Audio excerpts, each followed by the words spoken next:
2026 Planning Commission meeting. My name is Nicole Bennett. I'm chair of the commission. Welcome to everyone joining us in person and online. A few reminders before we get started. Please wait to be recognized by the chair before speaking. Please be courteous to each other, applicant, staff, and the public. And let's keep our comments constructive and focused on the cases we are discussing. We begin each meeting with an opportunity for the public to address us about an item that's not on the agenda. Is there anyone here this morning who wishes to discuss an item not on today's agenda? Yes. You can just go to the mic, state your name. Good morning, Chris Crew, 306 Elm Street. Just as a general public comment today, I'd like to point out that there is already a tremendous glut of office space in downtown Raleigh. I tried to look it up. I found about a 35% vacancy rate. So between now and the update and adoption of the comprehensive plan, I'd like to request that you stop considering upzoning requests for more intensive uses, turning housing into office space, particularly downtown. Early next year, the new town hall is supposed to open up, and that's going to increase the amount of vacant office space downtown. So I'd just like to suggest to you, as we move forward, you consider that when you consider zoning requests that would change housing into office space, particularly downtown. Thank you. Thank you, Mr. Crew. Anyone else who would like to address an item not on today's agenda? Okay. Chair in that Chair case, Bennett. Oh, yes. Sorry, just let you know I have a 10:30 hard stop today, unfortunately. So Okay. I can probably slip to 10:45, but somewhere in there I'm going to need to take off. Thank you. Commissioner O'Haver.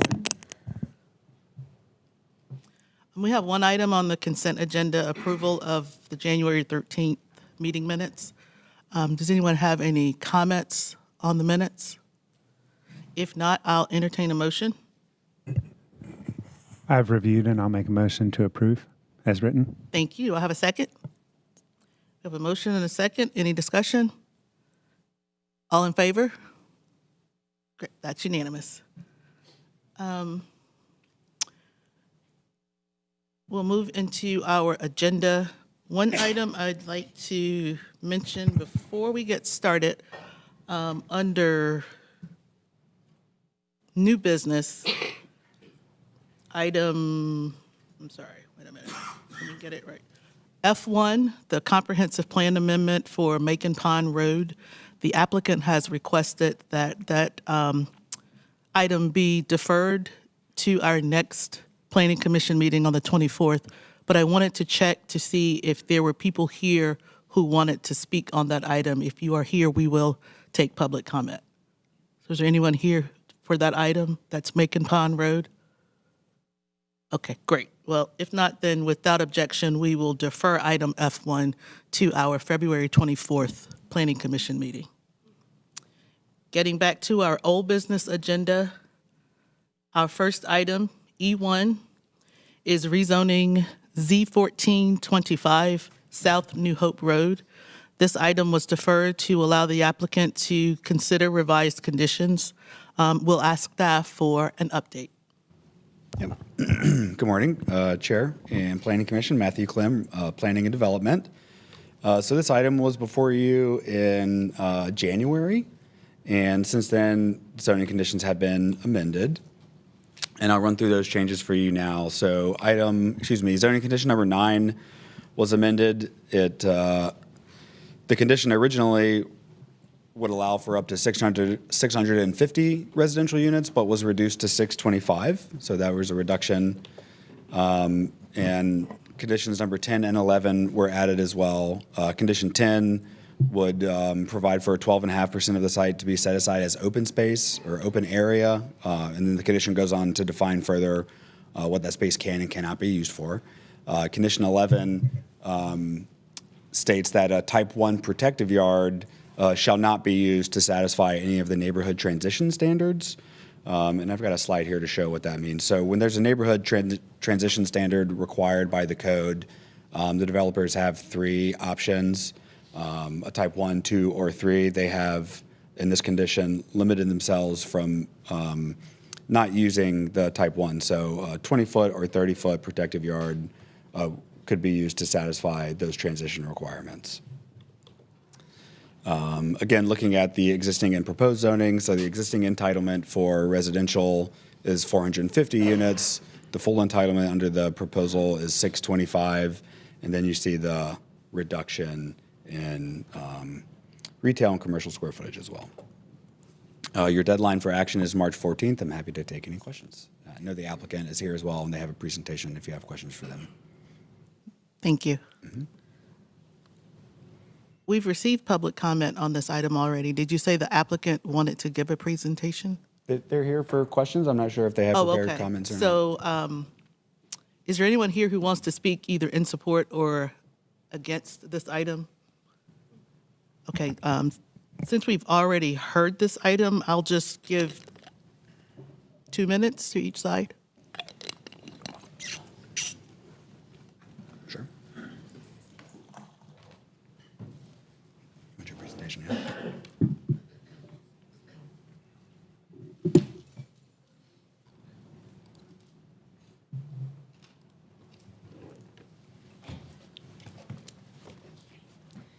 Good morning, Chair, members of the Commission. My name is Amy Crowd. I'm an attorney at Smith Anderson. I'm here on behalf of one of the property owners, OT Retail East Company. Just wanted to briefly go over the conditions and provide some context. As you know, the site was rezoned in 2019, and we're not starting with a blank slate in terms of what the property allows. It already allows 450 residential units and 360 square foot of commercial. So the purpose of this request was really to tweak those original conditions to allow development of a currently vacant site.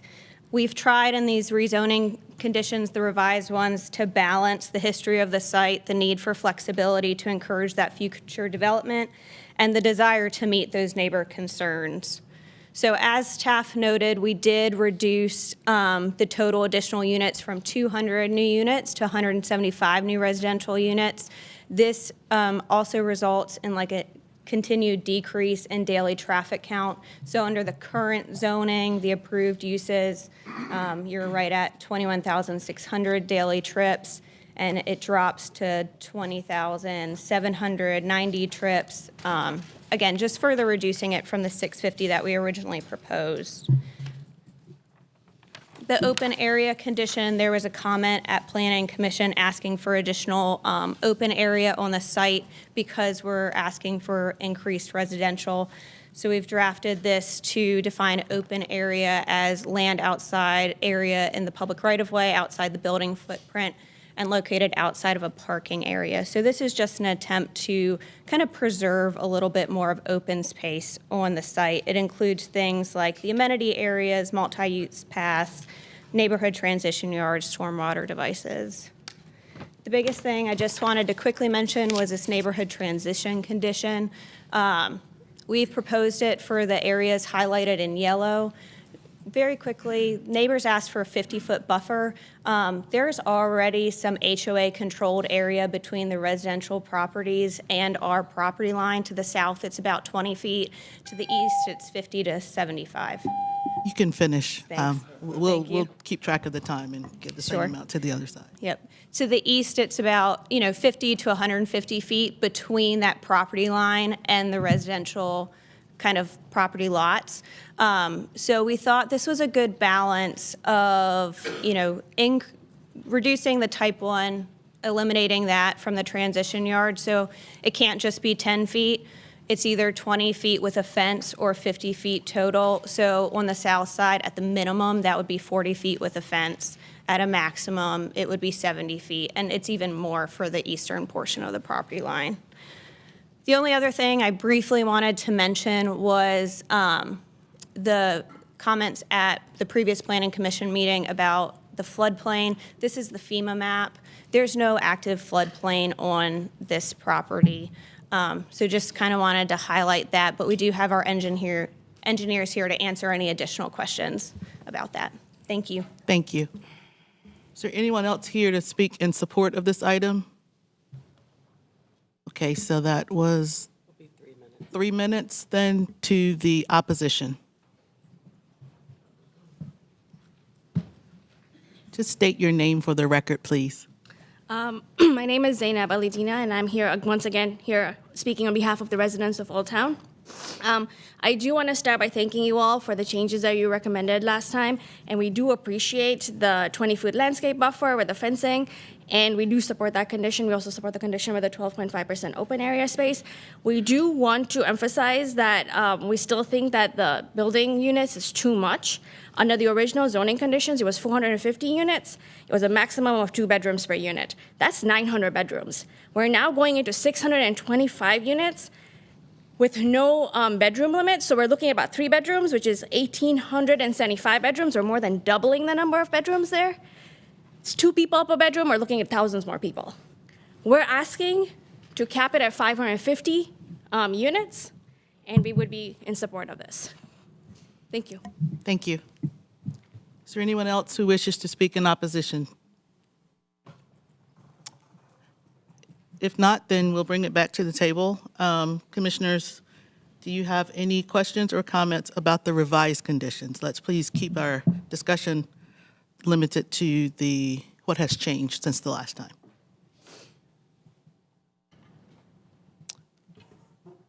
Okay. I have a question.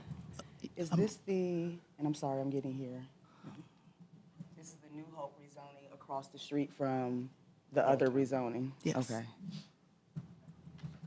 I have a question. Okay. How are we able to say that the last zoning that we turned down, that's across the street from this, that's in the flood zone, am I correct? I don't know which New reason. Hope? What's your question about this rezoning, Commissioner Omakaye? My question about this rezoning is, if in the last rezoning that was right across the street on Rock Quarry and New Hope, across from the Jones Sausage side, and this looks like it's right across the street from that, and they're saying that it's not a flood zone, but the conditions are pretty much similar. How are we saying that they're different? I'm not sure I follow your question. This case isn't in a flood zone, is that correct? According to the staff It's report? across the street Okay. from where we turned down the vote last time. We make a recommendation, council makes a decision, so we didn't deny anything. We But- suggested that Okay. we suggested that council not move forward with the rezoning Okay. of a property that's right across the street from where this is. And part of the reason we said that was that it had environmental issues, that it was in a flood zone, that we didn't want to put our vulnerable residents in that space. So I'm wondering what the difference is. I think the main difference is this one isn't a flood zone. I mean, if staff or anyone else would like to help me here, but It's directly across the street. it's not a flood zone. I don't know what else to say. Stormwater staff is going to come up. Thank you. Okay.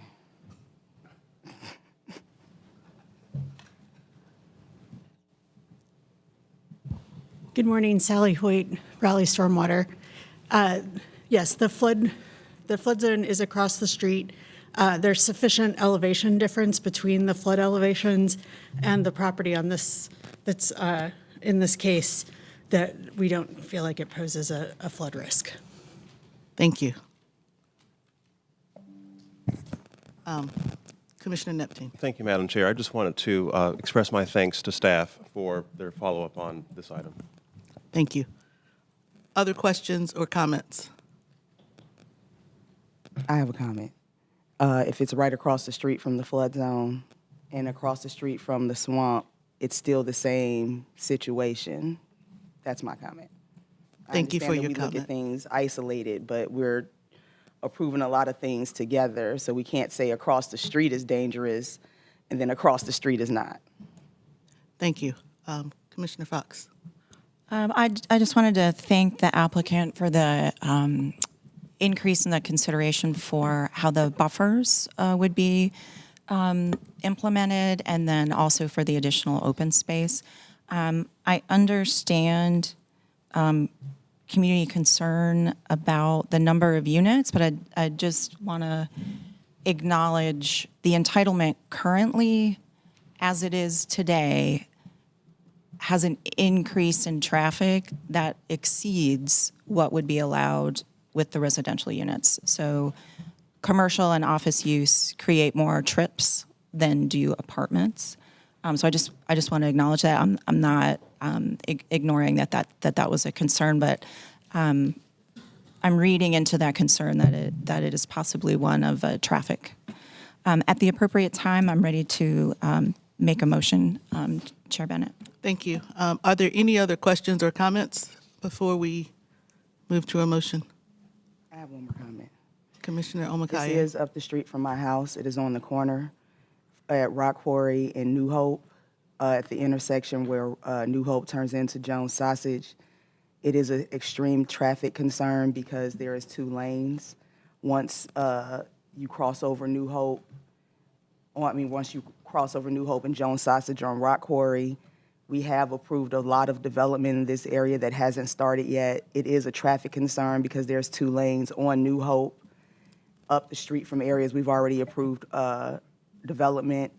It is right across the street from the sewage pipe and from all of that we made a suggestion not to accept the last motion to plan from the space that was right across the street from this. So I am interested in understanding if we do move forward and this does pass the Planning Commission, how do we justify disproving something right across the street from something that we may approve? That's all. Thank you, Commissioner Omakaye. I just have just one comment and clarification that I think the transportation analysis showed that there was less traffic impact than the entitled proposed or opportunity for development here. So in my understanding, I think this would be a good thing for traffic impact in the area. Thank you. Other questions or comments? So to your question, Commissioner Omakaye, if we voted to deny this one, how would that help the traffic situation if what they can do right now would produce more traffic than what we're voting on? You're saying what they can do right now will produce more traffic than Yes. building an apartment that adds more people? Yes, because commercial generates more trips than There's residential. nothing there right now. But what they are entitled to build right now is more commercial. They're reducing the amount of commercial and increasing the amount of residential.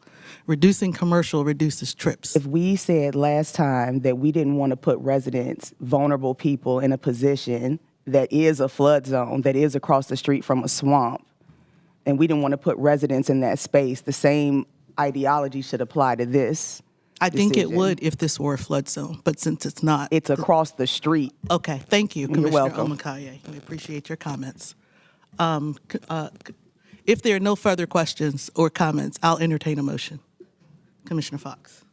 In regards to case Z1425 or TCZ 1425, I move to recommend adoption of the proposed consistency statement dated February 10th, 2026, contained in the agenda materials, and to recommend approval of the zoning amendment. We have a motion to approve. Do we have a second? Commissioner Otwell has seconded.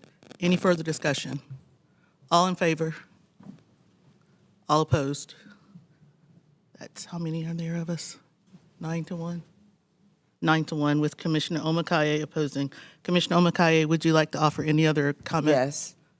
It doesn't make sense if we've already said that something is in a flood zone and this is right across the street and it's already a 2-lane highway and we've already approved a lot of development that hasn't started yet and we can't control when it starts. But us considering continuously deciding to look at things like they're isolated situations instead of comprehensively is a problem. Thank you, Commissioner Omakaye. I'm going to remind us that we agreed to be courteous to each other and constructive in our comments. I'm hoping that's not going to be a problem. Thank you. We're going to move to our next item now, and we're going to stay decent and in order. Item E2, rezoning Z2925 Trailwood Drive. This is an item that we heard On November 25th, 2025, the case was deferred to allow revised conditions. I'll ask staff for a brief update highlighting what has changed. Thank you. Good morning, Chair and Commissioners. My name is Jacob Hunt with Planning and Development.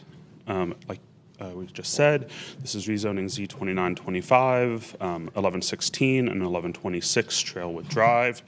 The request is to rezone about 2.8 acres from R4 with a special residential parking overlay district to R10 with conditions and retaining that overlay.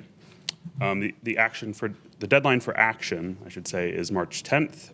The zoning map is to the right on your screen. This is the R4 property, and I'll just note it is within the special residential parking overlay, but outside of the neighborhood conservation overlay.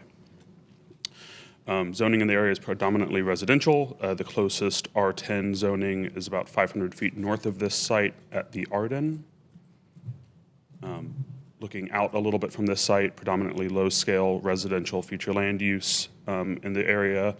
There is some moderate-scale residential to the south. The Walnut Creek Greenway runs to the west and north of this site, and Centennial Campus is across Trailwood to the east. Looking at the site from the street, there's currently a single-family residence on site. It is 2 lots, but with that unit, I believe, splitting those lots. The summary of proposed conditions, I will say conditions 1 and 2 were included with the last time this was before you. Conditions 3 through 8 are new conditions that have been provided by the applicant. The new conditions include a requirement that they shall not exceed 32 residential units and a 20-foot building setback from the adjacent southern properties for 200 feet from Trailwood Drive. The applicant has provided a detailed planting schedule along that southern property line for 300 feet from Trailwood Drive and a 50-foot setback of pole lights and 15-foot height limit on those lights, and then a 0-foot candle off-site lighting maximum for the southern property line. Under existing zoning, there is a potential for 24 units under the proposed zoning with the new condition. That's limited to 32. Setbacks do change, and those are modified further by the conditions that were mentioned earlier. This site does have a lower walk score than average, a lower bike score, but transportation costs are less expensive due to the bus access on Route 11, Route 11L, and the 3 Wolfline bus service routes that run by the site on Avent Ferry. This application would add to the housing supply, although it does not provide for subsidized units. It does permit a variety of housing types and smaller units that are smaller than the citywide average. And as I said, it's about 1/3 of a mile away from the nearest transit stop. Residents in this area are less likely to be racial minorities compared to the city average and more likely to be low income than city average. This application has been found to be consistent with low-scale residential, in part due to its inclusion within a frequent transit area. There's no frontage requirement by being in this frequent transit area due to this being a purely residential application. Staff has found this consistent with the comprehensive plan, consistent with the future land use map, and the urban form map. Some of those consistent policies include compact development, connectivity, capitalizing on transit access, as I said, routes 11 and 11L, providing a variety of housing types in this area. This would be an infill development. We know that the townhomes are more environmentally friendly than single-family development often. And then finally, this would link some of the growth of the city to the existing infrastructure on Avent Ferry. Inconsistent policies include fire response times, and that is covered both by the zoning infrastructure impacts and the response time standards. Sorry. Your deadline for action after the extension is March 10th. There are no known outstanding issues, and an upcoming meeting is February 24th. The applicant is here with a presentation today, and I know this was heard before. I think there was some time remaining. Thank you. Do we know how much time was remaining? I believe 3 minutes for the applicant, and there was, or in support, and there was no time remaining in opposition. Okay, thank you. How many, do we have people here to speak in support or in opposition to this case? How many in opposition? Okay, so if it's okay with the Planning Commission, I'll allow 3 minutes for the opposition. Okay.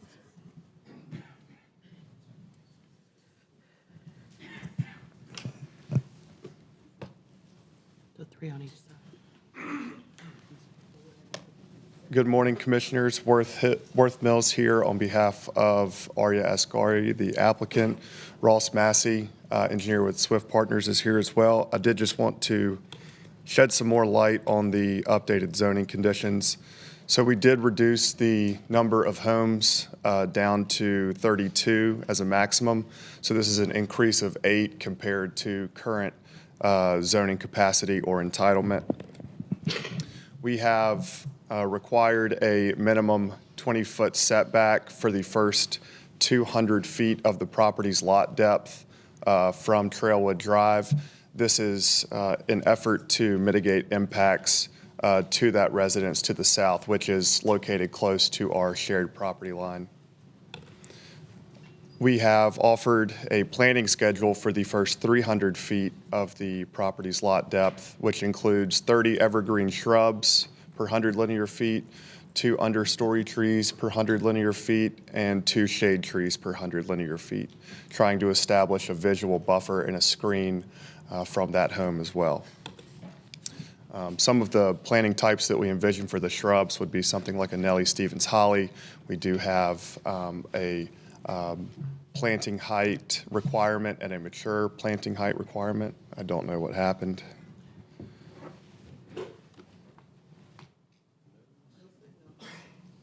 Can I hit pause on the time? Okay, there we go. So again, trying to create an effective green screen between our development and the property to the south. And then we also included 3 zoning conditions related to lighting and really pole-mounted lighting fixtures, requiring them to be at least 50 feet away from that property to the south, requiring that those light fixtures not exceed 15 feet, and then really prohibiting any amount of light at the shared property line. All of these conditions are in an effort to mitigate impacts to the property to our south, which is also the northern boundary of the Trailwood NCOD on the western side of Trailwood Drive. We do think that this case presents a unique infill opportunity within the frequent transit area here, given the existence of the NCOD, as well as some of the environmental features that affect other properties in this area. The case is consistent with the future land use map. It's consistent with the comprehensive plan. It's consistent with all but 2 comprehensive plan policies, and those relate to fire access. Mr. Massey and I are available if you have any questions, and we appreciate the opportunity to update this application. Thank you. Thank you, Mr. Mills. Anyone else for in support of this case? Okay. Now we'll hear from the opposition. You have 3 minutes. Thanks, Commissioners, for hearing me out tonight or today. I do want to acknowledge the effort on behalf of the applicant to make adjustments in their conditions. I'm John Totten. I live at 1132 Trailwood Drive. I'm the property directly south. I'm the first property in the NCOD on that side of the street. I'm here on behalf of myself, my family, and neighbors to ask you to deny this zoning. Here's why. The applicant is seeking R10 zoning for 32 units on a 2.1 acre property that currently serves as an intentional transitional zone between an R2 conservation overlay and an R6 property.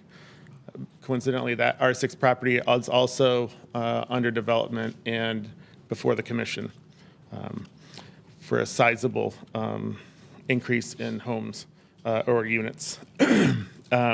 This property is appropriately zoned as R4.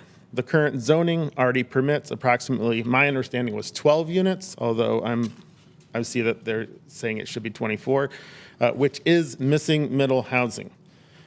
That provides housing diversity while maintaining the carefully planned transition established when the R6 property was zoned as in 2016. Prior to that, it was a planned development designation.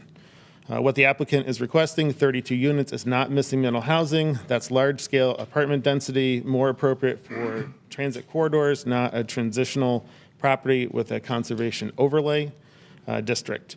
The R2 to R4 to R6 zoning progression was deliberately created to provide an equitable transition from the conservation overlay to higher density development. Jumping from R4 to R10, even with conditions, would eliminate this transition and nearly triple the density, which is inconsistent with the comprehensive plan's policies on density transitions and infill compatibility.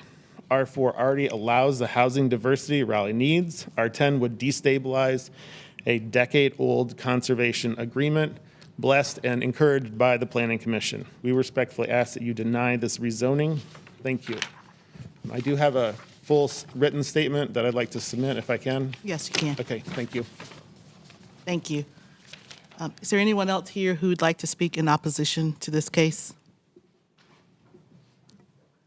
If not, then we'll bring it back to the table for commissioner questions and comments.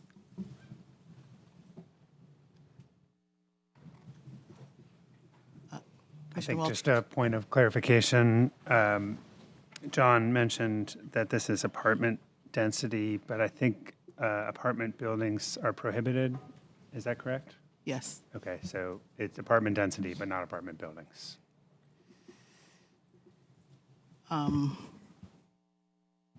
Would staff care to? Okay.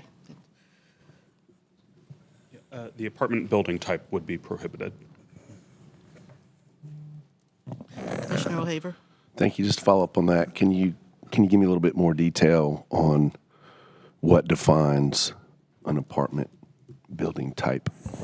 Yeah, so detached homes, townhomes, and apartments are different housing types in the Unified Development Ordinance that have different dimensional standards associated with them as far as setbacks, height, massing, things like that.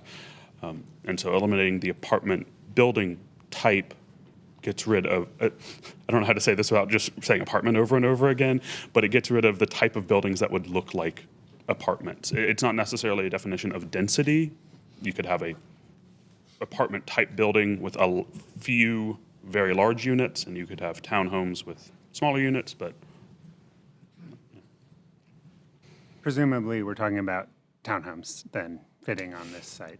I'd let the applicant answer that fully, but that would be likely the highest density housing type that could be built on this property with the conditions that have been proposed. And that is a missing middle housing type? Yes. In your list of dotted comp plan items, I noticed you didn't dot the missing middle housing. I wonder why. So the dotted items, and I can pull that up, are, forgive me for not having the exact language, but those are called out as especially vital to consider when discussing amendments and zoning cases. So it's not that. So the orange dots indicate policies that are considered in every rezoning request. Many other policies may be considered if they are relevant. Okay, thank you. Thank you. Other questions or comments? Can I make a statement? Not in opposition or... I'm sorry, ma'am, the public comment period is over. Thank you. I'd be comfortable hearing her comment if the rest of the commission would. I know we got a lot on the agenda today, but. Okay, if it's the will of the commission, then we'll give you 2 minutes, ma'am. Are you in support of or in opposition to? I just have a statement, and my name is Patricia Beach, and I do live on Trailwood Drive, but this is on behalf of the community. There are 3 rezoning cases being considered on Trailwood Drive. I would ask the commission to wait and consider the impact of all 3 of those cases to Trailwood Drive. The other 2 cases I think are on your agenda, or to propose for your agenda for the 24th. But this is, these are significant changes on a community that, well, we're not really in favor of them, but I just want you to consider the impact, overall impact of what all three of these cases are going to do to traffic, to the environment. It's just everything.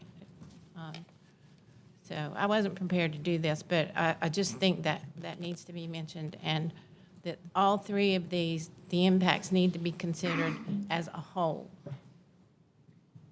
Thank you. Thank you. There's 36 seconds left. Is there anyone else who would like to speak? Okay, I'll bring it back to the table. Commissioner Neptune? It's just a question about the other rezoning cases. Have they already? No, we haven't They heard haven't them yet. appeared before. Okay, No. thank you. Commissioner Fox? Yeah, so a question of clarification. I just want to make sure I understood. This particular case we've heard before, and they've made their one round of revisions. Is that correct? That's correct. Okay, so holding it, we wouldn't change it further They couldn't change it further at this table? at this table. Okay, thank you. I just want to say I appreciate the public comment and totally understand the concern for consideration in this neighborhood, and just want to say that I think that one of the important roles of this commission is to consider those things, and we'll do so to our best ability. If I Commissioner may, Neptune? I just want to echo that sentiment. Absolutely appreciate the resident along Trailwood encouraging the commission to think and be mindful about all of the impacts, across the neighborhood. So just, again, thank you for being here today. Commissioner Omakaye? I appreciate the comment about thinking comprehensively about the plans that we make. But if we're not considering comprehensive planning for District C or other parts of the city, then we can't consider it anywhere. Thank you, Commissioner Omakaye. Commissioner O'Haver? Yes, ma'am. Couple of concerns. Appreciate the willingness to increase the planting requirements. A number of years ago, I made a recommendation to approve a fairly controversial plan, and can you hear me? Oh, sorry. Was driving in the neighborhood, they increased the planting area. All those plants are dead. I mean, quite frankly. And so the challenge there really is the ability of the city to enforce that. And it was unfortunate. This was a number of years ago, and there were single-family homes behind there. So I just want to put that comment on record. I do have some concerns, again, about the R10 transition to the R6. We talk a lot, though, about the fact that what they can do by right is 24 units with no planting and no additional consideration. And so while I'm sort of on the line about this, I think the neighbors are getting more with the rezoning than what they would if we don't approve it. So just want to make that comment, and hopefully the issue with the planting gets a little bit further down the road and we can enforce that a little bit better. Thank you, Commissioner O'Haver. Other questions or comments? I just wanted to add. Hold on just a minute. Oh, yeah. Oh, sorry, I missed. Commissioner Shelburne. Sorry. Yeah, that's all right.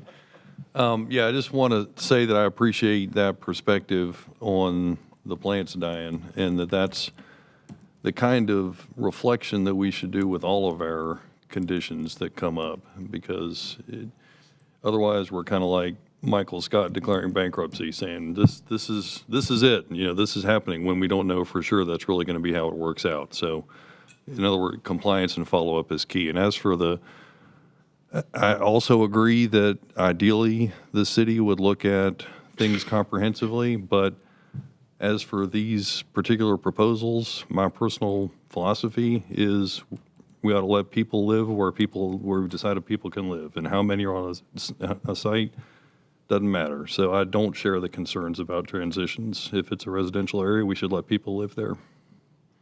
Thank you, Commissioner Shelburne. Commissioner Walters? I just wanted to, I think this is over 2 acres, so there's tree conservation as a part of this development plan, is that correct?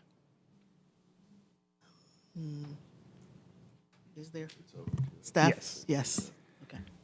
Just thinking about conservation in that buffer area instead of plantings. It's less strategic because you can't plant the evergreen shrubs that you might want to screen, but you do guarantee in a much bigger way that the plants will be successful if you had tree conservation between the development and the other side. But yeah, anyway, it was more of a thought, unformed thought. Also, native plants would probably be more successful in that area. I don't know that that's something we're stipulating, but Commissioner O'Haver makes a good point about the success of these planting buffers. Thank you. Commissioner Otwell? Thank you, Chair Bennett. I'd just like to point out that this is on one of the most successful transit routes in the city. The Wolf Line along Avon Ferry, I think, is our most utilized transit route, perhaps in the whole city. I think it's really important to add what kind of density we can along this corridor. Anyone else? All right. If not, then I will entertain a motion. And if you'd like to add a comment or two about the plantings, have at it. Commissioner Fox. In regards to case Z2925, I've moved to recommend adoption of the proposed consistency statement dated February 10th, 2026, contained in the agenda materials, and to recommend approval of the zoning amendment. Do I have a second? Commissioner Cochran has seconded the motion. Any further discussion? All in favor? All opposed? That's unanimous. Thank you. Our next item, E3, rezoning Z3125, 516 North Blunt Street. This item was first heard on October 28th. It was deferred to allow the applicant to consider revised conditions. I understand there have been quite a few changes to this one, so I'll ask staff for an update, and then we'll see who we have here to speak on this one.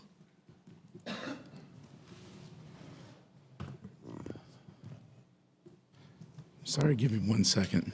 Here we are.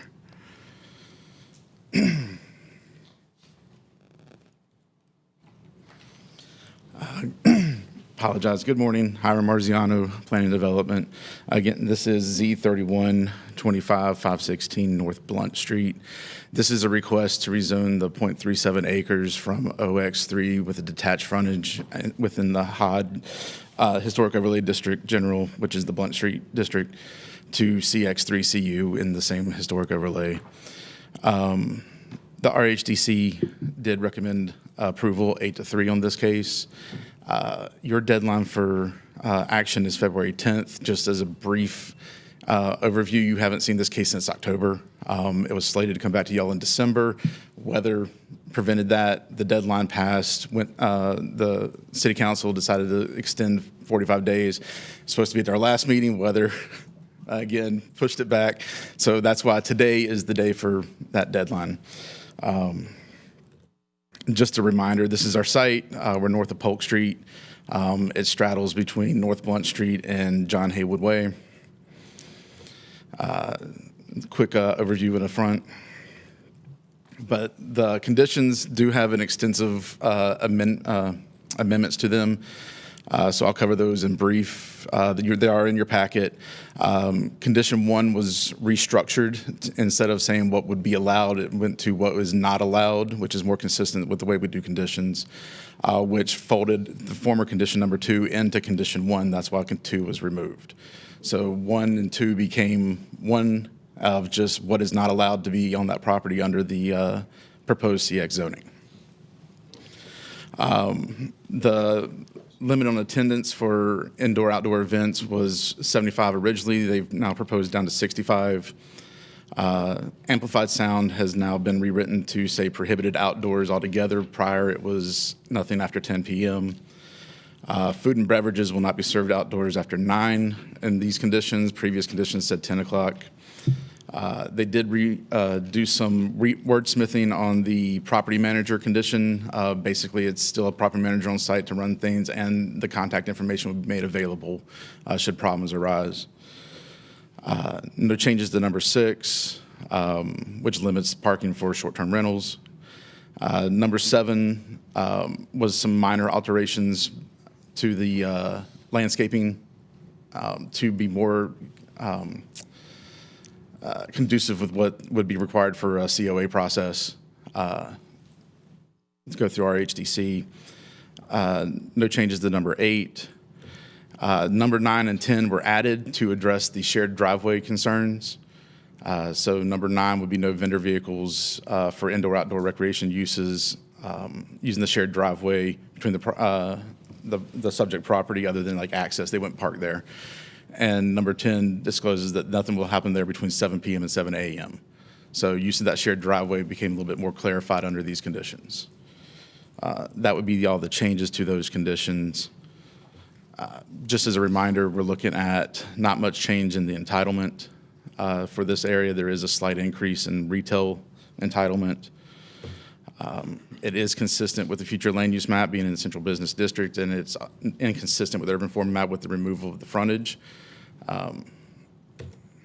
Consistent policies here haven't changed. Inconsistent frontage again. As written, we do believe that enforcement of the conditions, as y'all have noted with other cases before, it's going to be complaint-based. A lot of this would be, it's difficult for the city to monitor 24/7, of course. So that's just some of the concerns that staff would point out on that.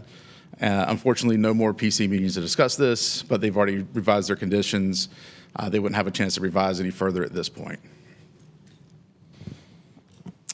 I do believe, I'm sorry, real quick, that we ate up all the time at the October meeting. I'm not sure if anyone's still interested, and I did not receive a presentation for this time. Okay, thank you. Can I see who is here that wishes to speak on this case? I see the applicant. Could you raise your hand so I can? Commissioners, 5 minutes per side? Okay, so 5 minutes for in support and 5 minutes for the opposition. For the last meeting. I'll go back and look. Yeah, we sent it to you. Okay. Good morning, members of the Planning Commission. I'm Isabel Maddox. I'm here today representing 1893 LLC, the applicant in this case. We have worked hard. We did have the last meeting we deferred, and now it looks like a mistake. We deferred to December to give time to meet with the neighbors. We did have that meeting, but given the 2 weather cancellations, it was like, wow, we've had a long gap here. So I appreciate you hearing this case this morning. We have done a lot of work on the conditions to try to address, and we did submit a presentation, which I'm upset that's not in here. I don't know what happened there. But I think, you know, the conditions I want to call out that we've changed fairly drastically include, you know, staff wanted us to rewrite the list to uses which are prohibited. We had it, which we wanted to say OX plus event space, and they like to do it the other way. So we did that. We changed the attendee list amount to 65. We prohibited all amplified outdoor sound outside. So no amplifiers outside, no amplified music. There could be like some ceremonial music without amplifiers for a wedding or something like that.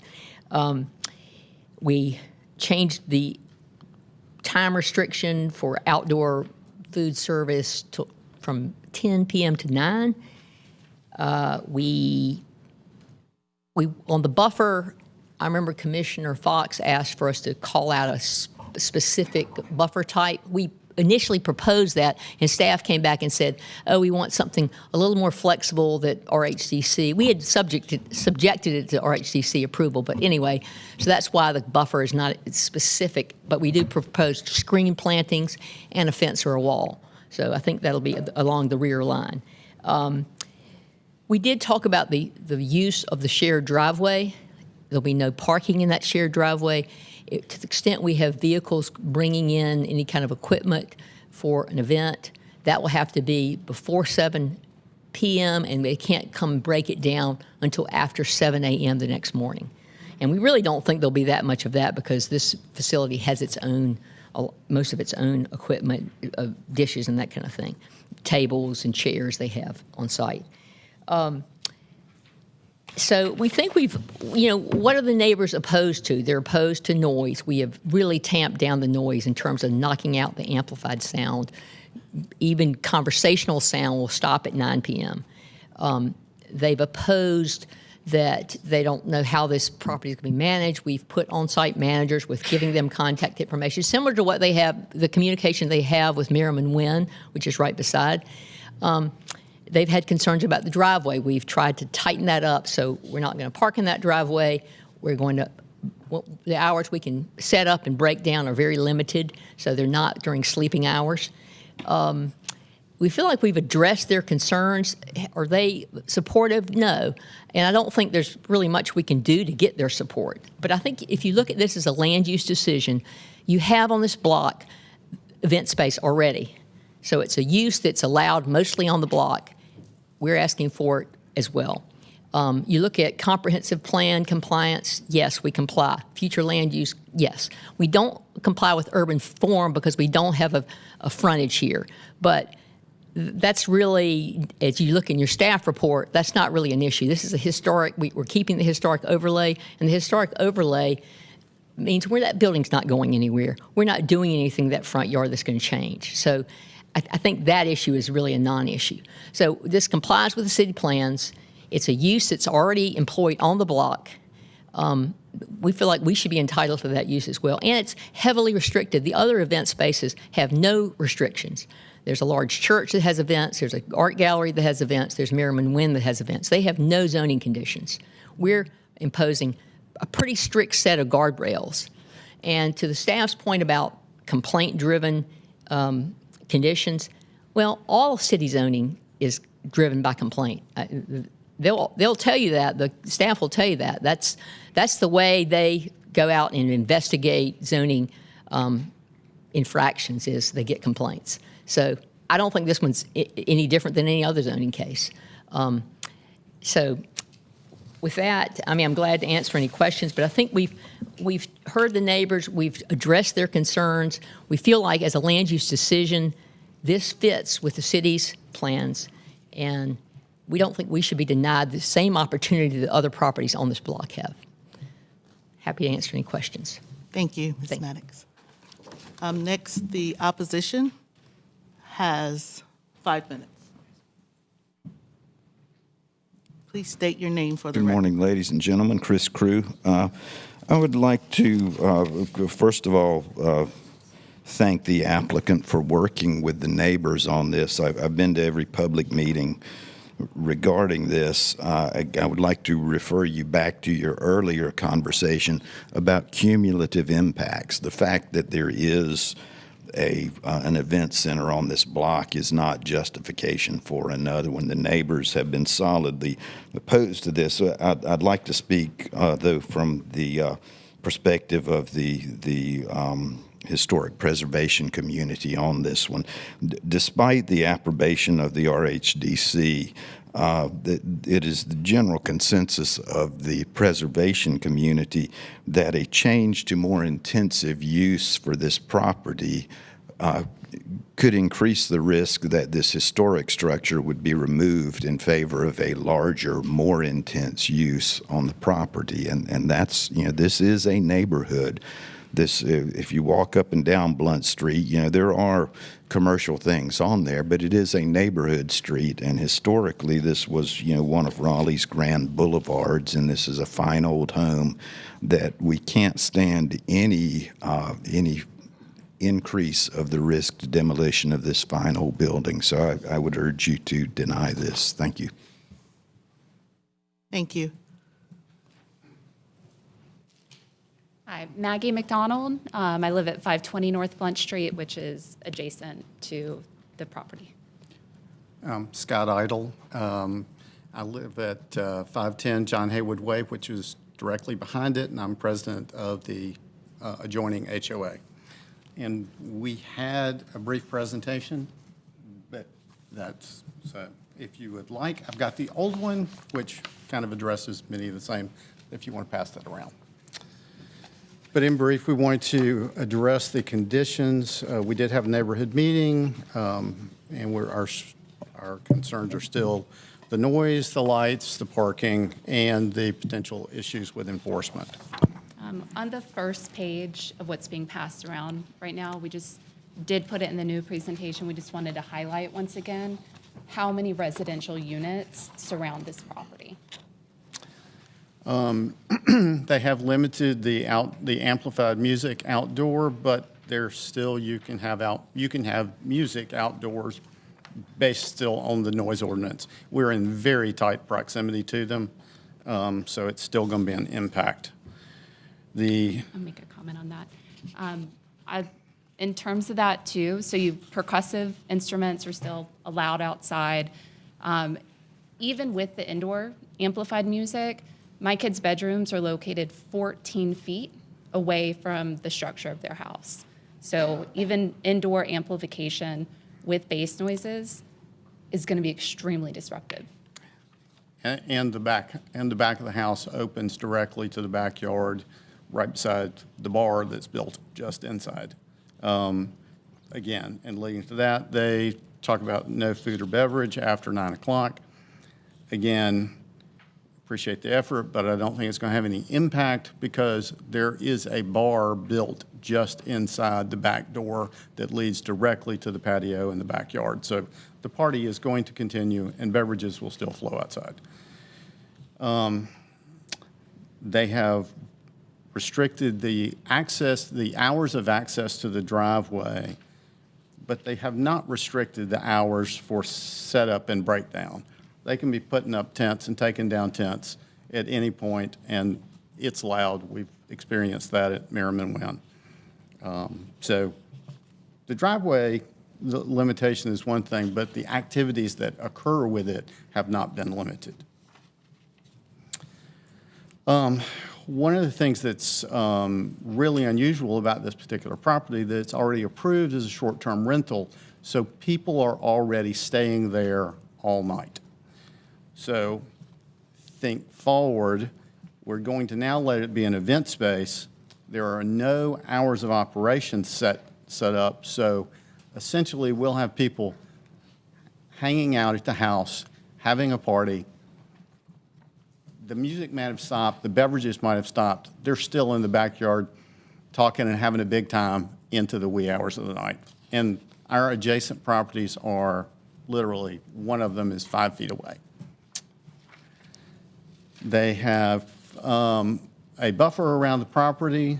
It is a 6.5-foot fence. That 6.5-foot fence basically does almost nothing because all of our living spaces are on floors 2 and 3, so we can't see it from the car, but that's about it. And the landscaping will be years and years before it has any effect. We're literally looking straight down into the backyard. And this fence has been promised for quite some time and still not there. Thank you. Can I make one comment about the shared driveway?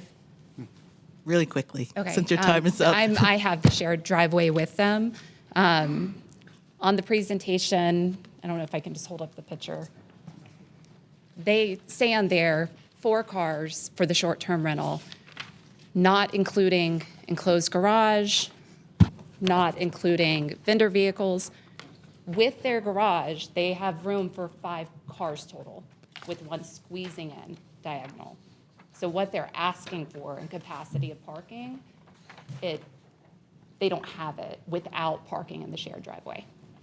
And since they have been forced to stop events, the driveway has not been blocked a single time. Thank you. Would the applicant like to respond? You have an extra minute since we gave Yes, them I an extra would. minute. One, I do think we have adequate parking. We're just talking about bringing one truck in, unloading, and the 4 cars for the short-term rental can remain as is. One thing I failed to mention on my initial comments is right now, we could do a restaurant there, a 4,000-foot restaurant with indoor and outdoor spaces, with music, with no governance other than the noise ordinance, which we would certainly honor. We could do that right now. We could have indoor and outdoor spaces and music for a restaurant under OX. You can do that on the ground floor of a building. We could do that now, and so that could be 7 days a week. There are certain limitations. I think you have to close by 11 p.m. and you can't open before 6 a.m. I think those are the hours for a restaurant in OX. And my client has had conversations with a leading restaurant developer in Raleigh who's anxious to do that. So I think that's important. Also, to the historic consensus, he says it's a consensus. We had a vote from the Raleigh Historic Districts Commission supporting this case. Thank you. Bringing it to the table, Commissioner Neptune and Commissioner Fox. Thank you, Madam Chair. We just thank all the residents who've come out to speak to this issue. Again, I think we all appreciate your engagement on this item over the last few months. To Isabel Maddox, Ms. Maddox, I want to thank you for all of your work and your time and your engagement with the commission. I really struggled with this. I think it's worth acknowledging, I have operated, owned event venues, restaurants, bars, et cetera. I'm still very active and engaged in that scene, and happily so, across downtown. And when this first came up, we're talking the comp plan, check, future land use map, check. But then as a commission, there's a third item for consideration, and that's a matter of public interest. And I would just acknowledge at this table that as a resident and as someone who is active and engaged, in the event venue and food and beverage scene, as I've been in conversation with residents and business owners in this area, including right next door, Merriman Wynn, there is some concern that after all these years, when other event venues have gone to great lengths to build trust in this community, over the last, let's say, couple of years or however long this has sort of been in the pipeline, there's been a shifting kind of back and forth as to what this is going to be, where it's going to land. There's just an open question about the good faith in which people have operated with regard to this potential, development. And so I'm really struggling with this because of that. Because, I think we've all been flooded with these opposition emails and, ultimately, as I try to test, measure, and balance what we can do given our current conditions versus what we're seeking to do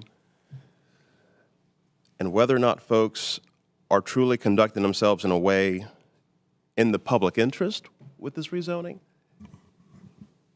I feel very challenged on this.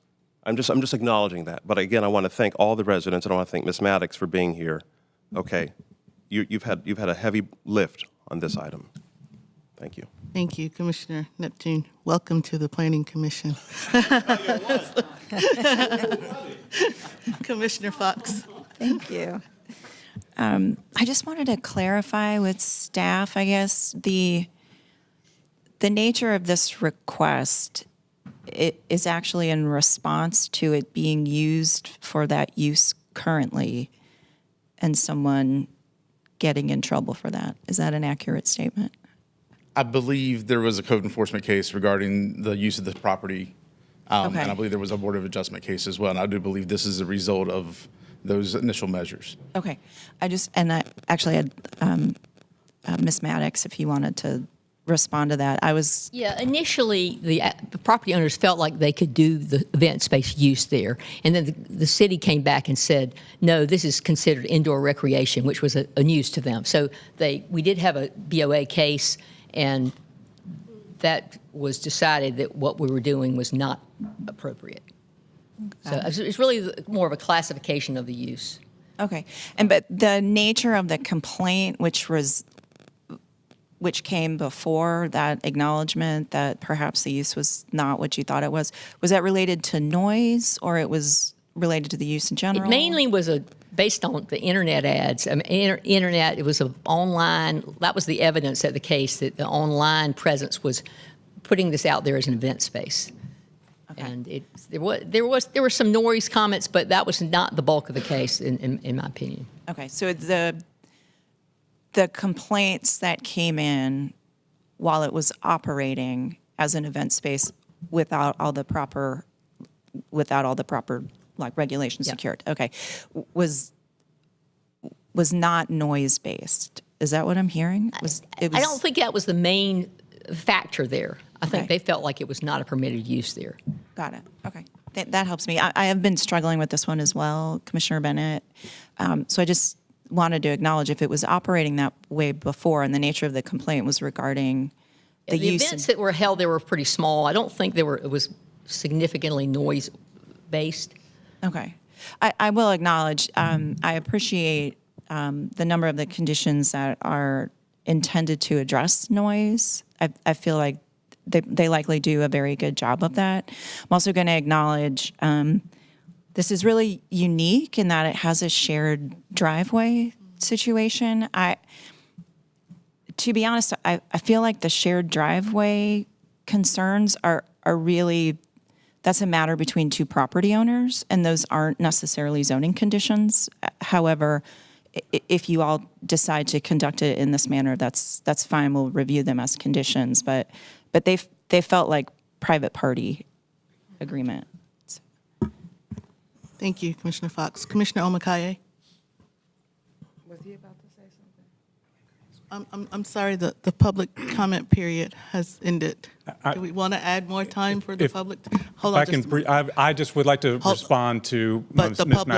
Maddox's comments. Comment period. Just be careful. We're not here to relitigate the BOA appeal. So if we're going to give additional time, let's just keep those comments in context that this is a rezoning case and not a relitigation of the appeal. Thank you for that. So we're not talking about the BOA case.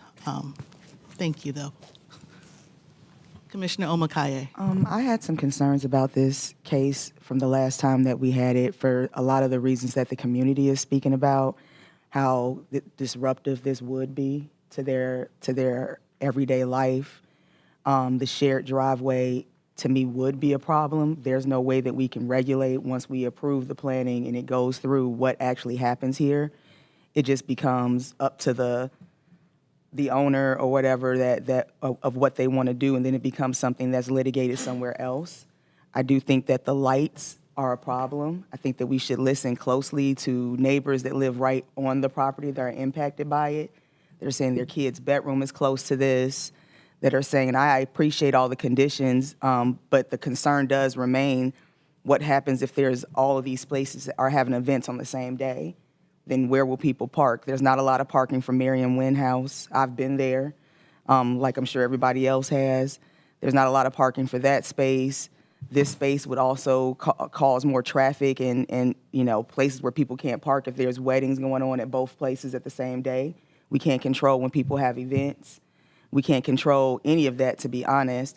And it sounded like the lady said that once a pause was put on events in this space, she wasn't having any more problems with her driveway being blocked. So it sounds like it was more than just slight noise or just the rezoning. And sometimes, when the owners or lawyers come to speak about certain cases, they could be biased about it. It makes sense. They're here to do a job. But we also have to listen to the context of what community is saying, how they're impacted by the decisions that we're making. Her children's bedroom next to the space, we all know that once a party is going on, it's going on until the cops are called. So you can't say that, you know, it's not going to spill outside. You can't say that people aren't going to be outside drinking. You can't say that there's not going to be any interference or noise interference or light interference or anything like that. Like, we're all taking a gamble. And I just think that as a planning commission, the decisions that we make, we should put ourselves in the position, do I want this next to me? And if the answer is no, then the answer should be no. Thank you, Commissioner Omakaye. Can I get Commissioner Shelburne, since he hasn't spoken, and then Commissioner Fox? Yeah, I see our role fundamentally as trying to prevent, through recommendations, of course, negative externalities. When a land use is going to cause a legitimate problem for its neighbors. And because I don't think tall buildings or denser housing or some of the things we've talked about are legitimate negative externalities, I haven't really struggled that much with our votes. But I have, like some of my fellow commissioners here, I am struggling with this one because it does seem like in this case there actually are some potential negative externalities on the neighbors. So at this point in time, I frankly don't even know how I'm going to vote. I'm still up in the air. Thank you, Commissioner Shelburne. Commissioner Fox. I appreciate that, Commissioner Shelburne. I'm struggling with this one as well. And to be quite frank, it would be a very different conversation for me if the current zoning was like R4 or R6. But the fact that you could have a restaurant in there now as an allowed use, that's what I'm struggling with. But that does not change the fact that there are unintended consequences, as you acknowledge. So I too am struggling. Commissioner Just a note of acknowledgement to express my appreciation for Commissioner Shelburne and the way you phrased all of that as far as, you know, what we're struggling with here. I really appreciate that. You know, thank you. Okay, well, as we struggle, does anyone want to make a motion? Anyone? I don't want to make a motion yet. I just want to reiterate that I am right in line with Commissioner Fox in that if you can have a restaurant by right that it has more probably negative externalities than what we're talking about doing with all of these conditions that limit that. I'm struggling to understand why we wouldn't be in favor of that, but at the same time understand that that means accepting some of these negative externalities. Go ahead. I have a question for staff. I think would be staff. If you can have a restaurant there now, then what was the complaint about? What were the complaints about that went before the Board of Adjustment? I'm trying to understand. If you can do a restaurant now, then why are there complaints about what's going on now? So originally in the city's records, this was a residential use. It was a principal residential use. And when you add event space use, that takes it from purely residential into something else.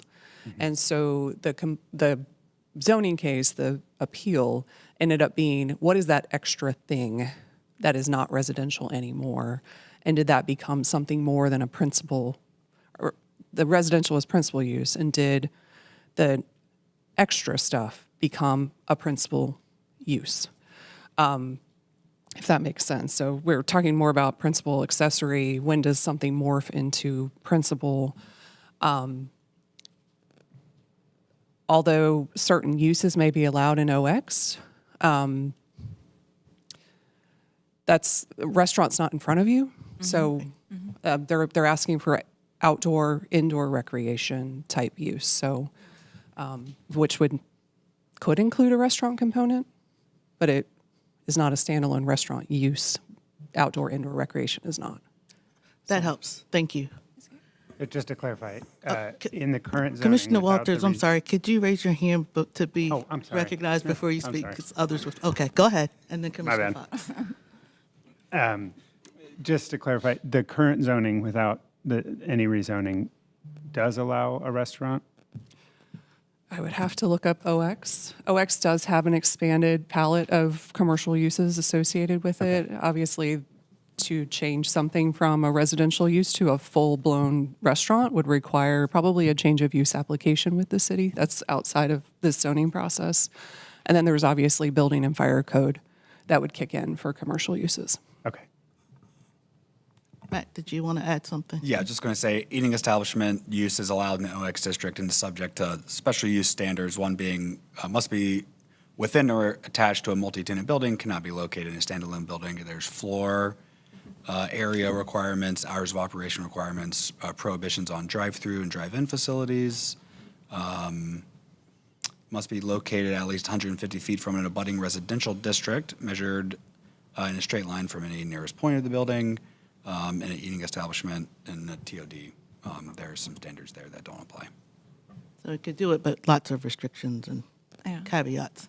May I Commissioner ask- Fox. Yeah, I And see then we you have to eking move up. on, guys, because we I are still on apologize. old business and we have new business items. So go ahead, Commissioner Fox. I'll be fast. Actually, I was gonna inquire of one thing, Ms. Maddox, and this really isn't the purview here. It's really just because I'm like struggling with this thing. Like, why wasn't it just assuming that all of the other requirements are met in regards to what Matt just read off? Why wasn't this just a change of use request? Well, because my clients want to do an event space. They don't want to do a restaurant. That's not their first choice. But they can do a restaurant, and the 150 from a residential district, that's based on the zoning, and there's no residential districts abutting this property. So that's not a prohibition on a restaurant here. It's a 4,000-foot limit. That's plenty of room for a restaurant, plenty of room for the ground floor of this building. I'm confident they could do it there with the STR on the upper floor. Okay.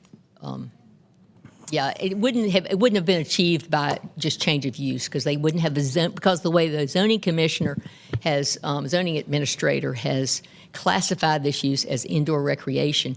That's not available in OX. Restaurant is under those parameters. Indoor event, not.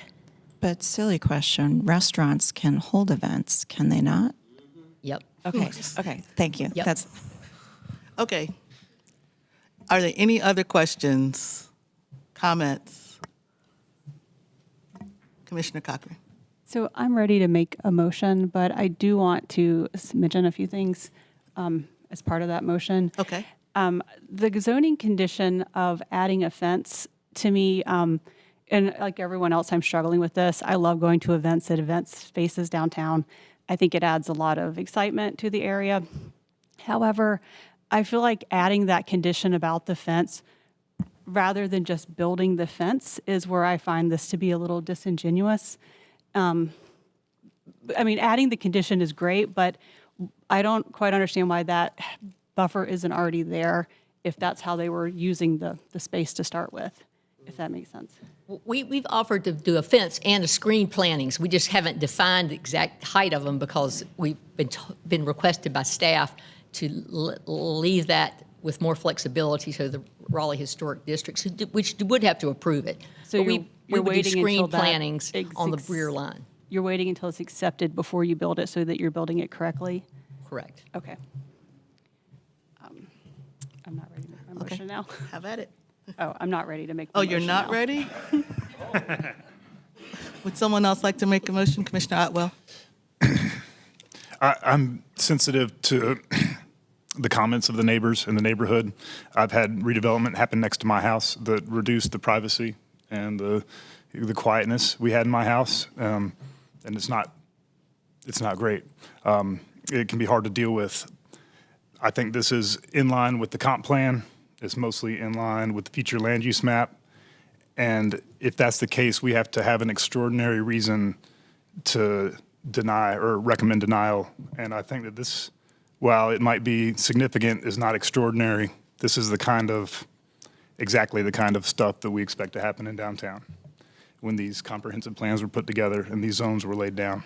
And I think that the conditions are pretty robust.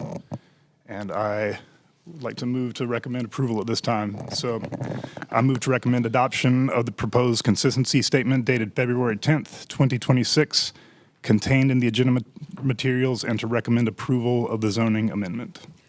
Do I have a second? I was going to comment if I could Okay, before. wait till we get to the discussion piece. Do I have a second on the motion to approve from Commissioner Otwell?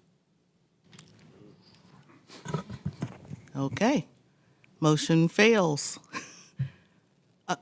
Before we do another motion, Commissioner O'Haver, would you like to make a comment? No, ma'am. Oh, okay. Commissioner Omakaye? I make a motion that we deny the rezoning request for Z3125. I think we need to read it like Yeah, it's on could your the, motion please include? I move to recommend adoption of the proposed consistency statement dated February 10th, 2026, containing the agenda materials and the recommendation, and to recommend denial of the rezoning of the zoning amendment. thank you, Commissioner Omakaye. Do I have a second?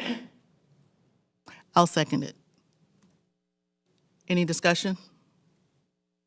All right, all in favor of recommending denial? 1, 2, 3, 4, 5. All opposed? 1, 2, 3, 4. Motion passes 5-4. Hold on, would those who voted in opposition to denial like to offer comments why? So when council asks me, I can tell them. Let's start with Commissioner Shelburne. Just your comment at the end there about how it's got to be extraordinary and the possibility that it could be a restaurant. Okay, thank you very much. Commissioner Walters? Same.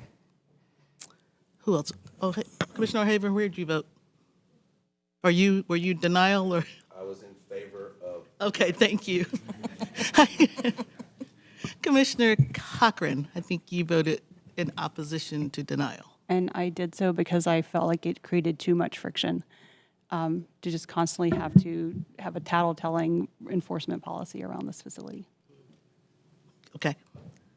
Commissioner Otwell.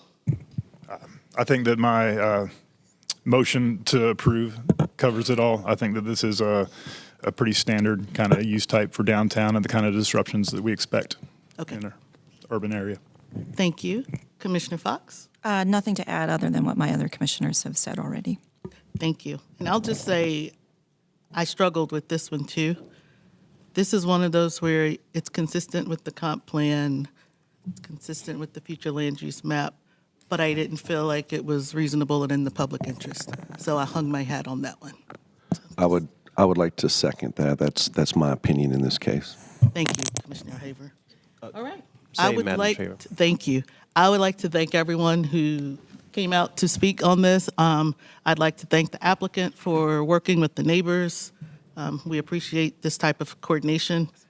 And you can go if you'd like. Chair Bennett.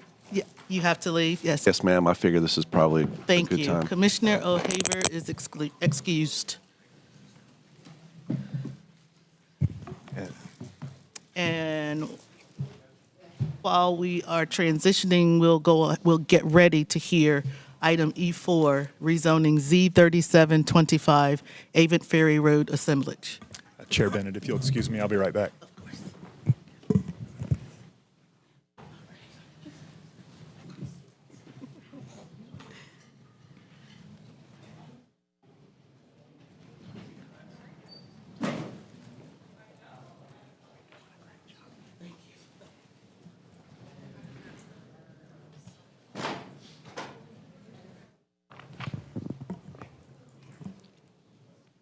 Okay, we're ready. Thanks. Good morning, Commission members. Mitra Sheshbaradaran presenting an update on Z3725. Could I ask members of the public, please, to take their conversations outside of the chambers? A request to rezone several properties. Is it okay if I continue? You can continue. A request to rezone several properties, 17 parcels along Avent Ferry Road, Broadwell Drive, Sharon Fast Court, and Chapel Drive. And just under 9 acres from R10, RX3, and CM with the Special Residential Parking Overlay District to RX4 with conditions maintaining the SRPOD. And then since it last appeared, conditions have been added in response to staff comments and commissioner comments. Just to look at the site again, but I'll get to conditions that were updated. 2C was added. It requires on the ground floor of any parking structure, active uses to be included for parking structures facing or fronting Avent Ferry and Chapel Drive. And then the applicant provided some examples of what active uses could look like: residential, commercial, office, or civic space. And then condition 3 was just broadened to include what existing buildings would require tenant notice and in what time, so 120 days. And then it was also broadened to require an affidavit be provided to planning staff confirming tenants were notified of future demolition. But that's what's changed. Again, the request is still consistent with the flume, urban form map, because of the provision of condition 2, and then consistent with several policies, inconsistent with 2 because of fire service response time standards. And then your deadline for action is March 14th, and those are your upcoming PC dates. Happy to answer any questions, and the applicant's also here. Thank you. We've received public comment on this item. Are there people here who wish to speak on this case? I see the applicant. Okay, we'll allow an additional 2 minutes on each side.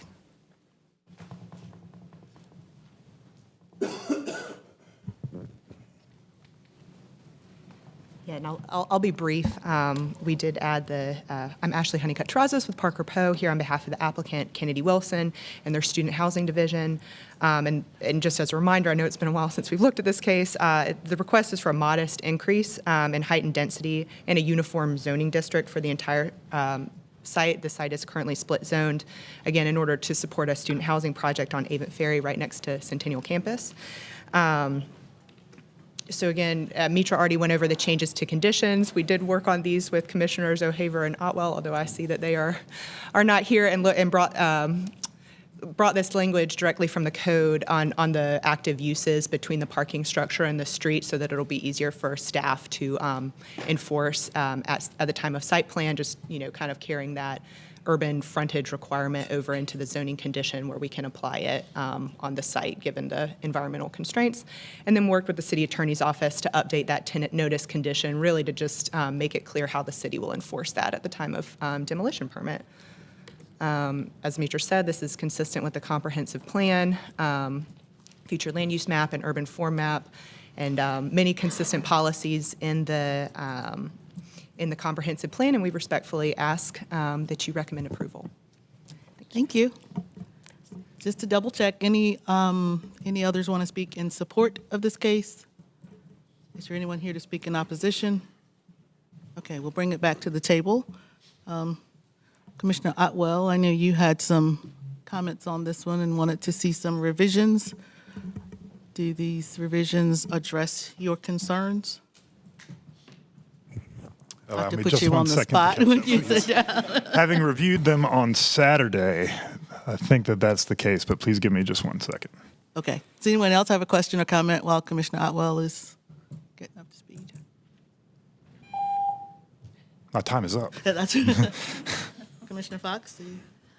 No, I appreciated some of the conditions that came forward, specifically ones about ground story parking structures fronting Avent Ferry. I think that was one of the concerns that a couple of us had. Thank you. I'm good. This is good. Commissioner Otwell's good. Anybody else questions or comments? Okay, then I'll entertain a motion. Question. You have a question. Commissioner Omakaye. So with this rezoning, I don't see in here, and maybe I'm missing it, like, is this going to add to the housing supply? Are there going to be units built here? I believe so. I don't have the staff report up. Anybody got the staff report up that can specifically answer that? Yeah, I didn't include the slides because this was just an update, but it does add to the overall housing supply, and it provides additional housing to be built on the site in proximity to NC State and other commercial and employment areas. Is any of it subsidized or Yeah, affordable? that's not included with the request.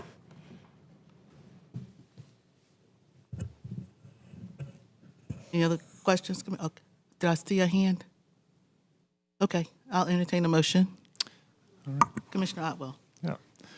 I move to recommend adoption of the proposed consistency statement dated February 10th, 2026, contained in the agenda materials, and to recommend approval of the zoning amendment. Second. Thank you. Any further discussion?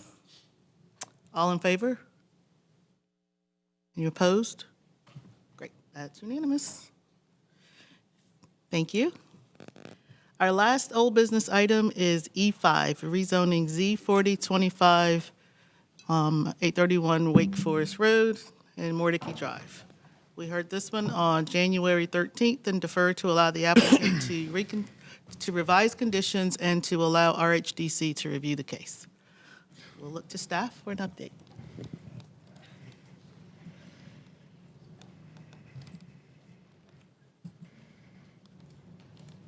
And good morning again, Hiram Marziano. This is Z4025. It's 831 Wake Forest Road, 904 Mordecai Drive.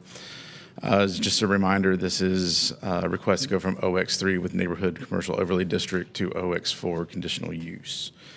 Deadline for action is March 14th. The RHDC did hear this the day after y'all did last month and had recommended denial, vote 9-3. Just again, the context for site, we are across from Mordecai Historic Park. Overview, just some images from the street. Changes since the last meeting and conditions. They removed a use out of the prohibited uses. They made alterations to the second condition at the request of historic preservation staff. A lot of this deals with how the documentation of that structure, the existing structure, would take place in greater detail. Give you a second to peruse if you want. There's a lot there. The third condition was updated to add in a few additional societies to offer notice towards for the salvage of the structure. And a few conditions were added. Number 5 here adds mimics a frontage for Wake Forest Road. Being part of the comments from last time, no frontage was applied to this being on a corridor. This is an attempt to mimic that frontage without committing the entire parcel. The buildings within 50 feet of Mordecai Drive, another condition number 6 added here, will be limited to 3-story height. And another condition for the primary street setbacks for Mordecai and Mimosa would be 10 feet minimum required as opposed to the 6 foot that would be required or minimum otherwise. However, it does have a caveat if right-of-way is given that would setback minimums would be reduced by how much given down to what the minimum for the district would be. Again, just your quick look at your entitlement here is consistent with the future land use map and consistent with the transit area. Again, that condition, though, however, does mimic that frontage and would mitigate that inconsistency. Policies that it's consistent with, determined, and inconsistent policies that conserving, enhancing, revitalizing neighborhoods, largely because they're requesting to remove the NCOD. Deadline for action is the 14th of March, and your upcoming meetings will be February 24th and March 10th. Thank you very much. We've heard public comment, but is anyone here to speak on this case? Did I see a hand? 1, 2, 3. Okay, we will allow 3 minutes per side, since I see 3 people. Do we want to allow Are you all in support or in opposition of? Opposition. All 3 are? I'm in opposition. Okay. Okay, I see 4 people. And the applicant's attorney is here if Okay. you wanted to hear from the applicant first. Okay, so then let's do, let's see, 4 people, 4 minutes for each side, if that's okay with the commission. And we'll start with the applicant, and then we'll hear from the opposition. 4 minutes per side, please. Chair Bennett, we're happy to have the opposition go first and then respond if that works for the commission. That works for us. Thank you. Members of the opposition, just state your name for the record. You don't have to give your address unless you want to. Hi, I'm Shay Denning. I will give my address. I live at 909 Mordecai Drive, directly across the street from 904 Mordecai Drive. I, too, submitted a presentation, but I don't think it's up here, so I'll just summarize what I wanted to say to you. City staff said it best in their memo to you. The removal of the NCOD on this property and the increase in permitted height reduce the neighborhood-specific design controls that are intended to preserve our neighborhood.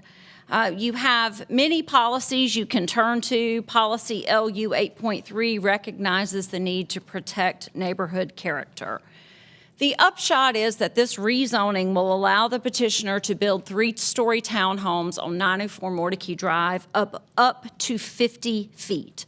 That exceeds the height of any structure in Mordecai now. The developers have said they plan to build only 3 stories in their current condition, but they would not agree to a 35-foot height restriction. They have said we can look over to Oakwood Towns as an example of what they might plan to build. That's the development they're constructing over across on Wake Forest Road. There it becomes clear why the developers will not agree to a 35-foot height restriction. Every single one of those townhomes has a roof bump up of several stories to account for an HVAC unit on top of the townhome. When you look at the drawings, those are in dotted lines. But when you look at them in real life, they're not going to be dotted lines. They're going to be bumped up structures above 35 feet. That's what you'll see from our block of Mordecai Drive, and that's what you'll see when you look out from the front steps of the Mordecai house. You'll look up and over to this. So I respectfully request that the commission consider what I would identify as negative externalities: the lack of sunlight, the lack of acknowledging the historical character of our community, and deny this petition. Thank you very much. Thank you. Matthew Brown. The magnificent Dortch Andrews House, now the funeral home, was built in 1918 for Gavin Dortch, developer of the Mordecai neighborhood. It is a masterpiece of Georgian Revival architecture designed by one of Raleigh's greatest architects, James Salter, who designed many important buildings around the city and around the state. It is a treasure that should not be demolished. The developer said that denial of the rezoning may induce him to not go through with the demolition. So if you care about historic preservation, please deny. Raleigh has thousands of acres of useless surface parking and crappy low-rise buildings that nobody cares about, perfect for redevelopment into housing. Why should we instead destroy our architectural heritage? Thank you. Thank you. Chris Crew. We cannot adequately address the negative impacts of this on the historic district, the neighborhood, or the park without specific plans from the director, from the developer. Current zoning already allows ample opportunities based on consensus reached in a robust planning process that brought us our comprehensive plan. The proposed development will not add an appreciable amount of housing. None of it will be affordable. It'll be no different from any of the numerous luxury offerings currently available under construction and in development. So this is not adding any different housing as they have represented. Approval of this request will send a message that our comp plan and our history and our culture are less important than profit. Thank you. Thank you. Okay. Was that everyone for the opposition? Okay, let's. Thank you. Thank one you. more. Is it okay to give her a minute, please? Okay, one more minute, and then Esther Hall, I'm the chair of Preservation Raleigh, and most of us are alumni of RHDC. So our team RHDC decision, specifically from our organization, the concerns are the removal of the NCOD boundary contributes to the degradation of the Mordecai Place National Historic Park. And the second thing we're very concerned about is the impact on the Mordecai House, the oldest house in Raleigh, and which is a viable cultural tourism resource for our city. Thank you. Thank you. Is that everyone? Okay. Now the opposition will have 5 minutes. I'm sorry, the applicant will have 5 minutes. I'm sorry. Yeah. Good morning, Chair Bennett, members of the commission, Walker Abbott with Parker Poe at 301 Fayetteville Street, here on behalf of the applicant Carpenter Development. As staff mentioned, since our last hearing, we have been to RHDC, we have met with staff multiple times, we have met with neighbors, and we have added or revised our conditions that staff did a great job going through, but these revisions were based on direct feedback and comments from Planning Commission. I'll start with condition 2 and 3, which were our historic conditions related to documentation and salvage. Those were based on feedback from historic staff. The RHDC discussion did not really focus at all on our conditions or have any feedback on that.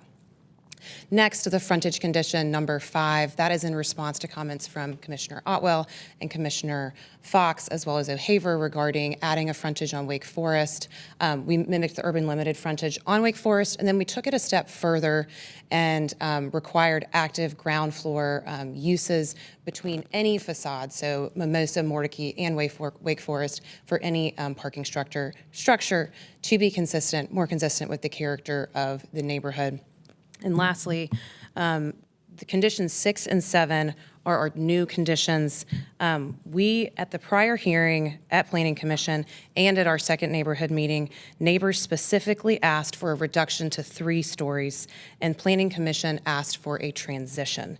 We did just that. We added a restriction on height to limit the height to 3 stories within 50 feet of Mordecai Drive. That 50-foot range is shown in yellow. That is approximately half the site of 904 Mordecai. And then our second condition relates to the setback, where we tried to strike a compromise between the 15-foot setback required by the NCOD and then what would otherwise be required under the OX3 or OX4 zoning. That's 5 feet for a multifamily building or 10 feet for a townhome. We just made it 10 feet for all apartment types.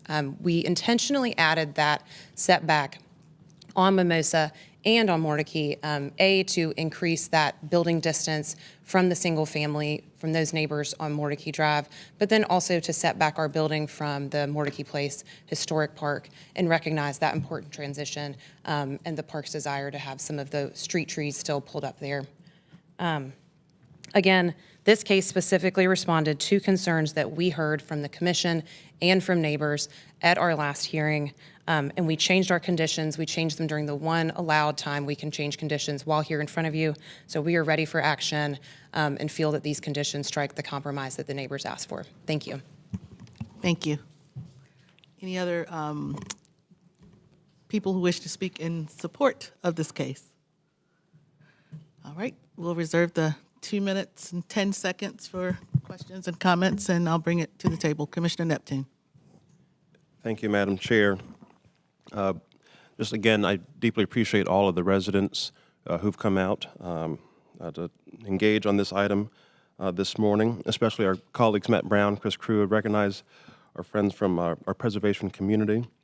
I also appreciate the applicant and the response to the, I think, the concerns expressed by folks who live in the area. I certainly should acknowledge I actually work right down the street. I pass by this all the time. I'm certainly familiar with the context of this. And, you know, I'm really grateful that this item is coming up the same morning as Blunt Street, because in this scenario, where, you know, here again we have, you know, we're checking off the comp plan, checking off that future land use map, and then again we're left with that last consideration with regard to, you know, whether or not this is in the public good or public interest. You know, the context here is one of, I mean, I think frankly, a local developer, homegrown, who has had a history of quality, thoughtful, neighborhood-based, residential, commercial, you know, mixed-use developments. And this one I do not struggle with nearly as much. Again, I deeply appreciate all the residential concerns. I think there's some validity in acknowledging this change coming to the neighborhood. At the same time, when you look at this potential increase in, you know, residential units, which I would love to live in one off of Wake Forest Road, you know, combined with the fact that you have again, a local developer who has a track record, a history of thoughtful integration into our neighborhoods. Again, I would just acknowledge on this item, no struggle for me. Thank you. Thank you, Commissioner Neptune. Commissioner Otwell. I'd like to directly address Matthew Brown. Like, I feel you. I love this place. I've said goodbye to many family members and friends in this funeral home. And if there's an action that I could take that I think would preserve this structure for the long term, I believe I would take it. I don't think that the current context and the regulations allowed to us will preserve this regardless of the zoning that we apply to it here today. And given that situation, I think that everything lines up in favor of approving this rezoning. I really appreciate the frontage concessions. I talked to Commissioner O'Haver on the way out, and he was pleased with the 3-story restriction along Mordecai Drive, which he had specifically asked for in the last meeting. And I'm ready to support this at the appropriate time. Thank you, Commissioner Otwell. Commissioner Fox, I saw you grab your mic. Do you have comments? I'm just ready to roll when you are. Okay. Any other questions or comments? Commissioner Omakaye. I know that I'm often probably the problem child up here on the Planning Commission. It's because of my sentimental heart, but I also do believe that some areas should stay as they are, especially historic districts. I think it becomes a slippery slope when we start removing elements from the city that give us our character. To date, we've already, as a planning commission and and the city council has already approved enough rezoning and housing to meet the housing need for the city. We don't get to control when people actually develop it, or if they ever do, or if they sit on it to sell it for more money. I think that its potential impact to the Mordecai house should be considered. I own a home, so I'm not itching to move into a development that snatches the teeth out of the front of for the city personally. I don't take any pleasure in gentrification of any sort. That's just the truth. So I won't be supporting this.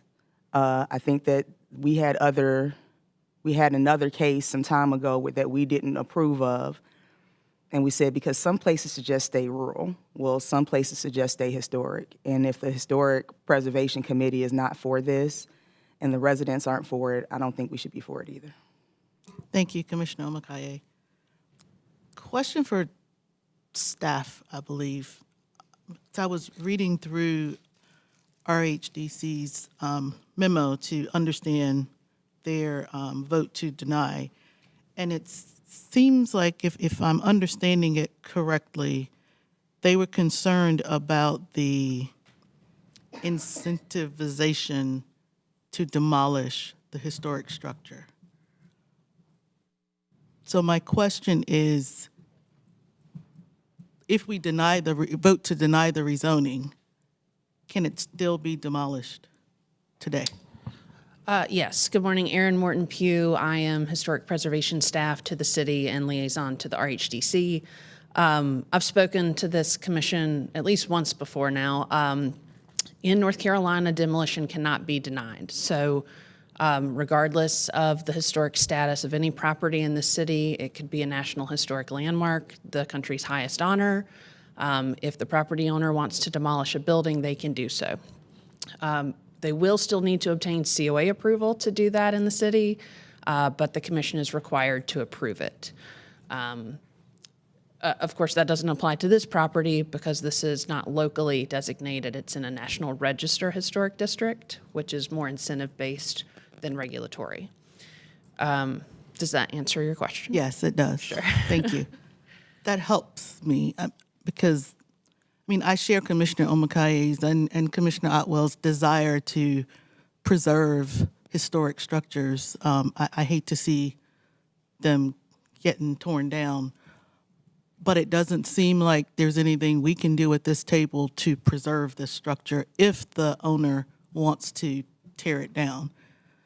So but it seems like the applicant has added in conditions for documentation that RHDC typically asks for, or that we might ask for to preserve, I hate to say its memory. But I don't, if there were something that we could do to preserve the structure, I would love to be able to do it, but there isn't. So given that, I think the applicant has a thoughtful application. And I like the conditions. I appreciate the coordination with the neighbors. I understand absolutely the neighbor concerns, but I don't think we can give the neighbors the assurance that they want that this building would be preserved. So that's my stance. Commissioner Walters. I really appreciate that added perspective that you called out here, because I think that what's in front of us is possibly one of the best opportunities for this property and the highest and best use for this site. And the next things that were to come through, I think would likely not be as good for the community, both the ones that are there now and folks that would be there in the future. Thank you, Commissioner Walters. Any additional questions or comments? Then I will entertain a motion. Commissioner Fox. In regards to case Z4025, I move to recommend adoption of the proposed consistency statement dated February 10th, 2026, contained in the agenda materials, and to recommend approval of the zoning amendment. Do I have a second? Second. Commissioner Neptune has seconded. Any further discussion? All in favor? All opposed? 7-1. Is that right? No. Commissioner Omakaye, you've already given a statement, but would you like to say anything else for the record about your opposition? Okay. I've noted your previous comments, so thank you. That concludes old business. We got through. Commissioner Cochran needs to leave. Are there any other commissioners? I just want to do a quorum check. It's 10:54. We have 3 new business items. Oh, 2, that's right, we deferred one. We have 2 new business items. Anyone else need to leave, say, within the next hour? I just need to go to the restroom real quick. Okay. Yeah. All right. You might need to get up and stretch. Go ahead. Moving on to new business, our first new business item, nope, that's the one we deferred. Our second new business item, F2, rezoning Z4225, 2936 Hodge Road. We'll hear from staff. Yes. Give me 1 second.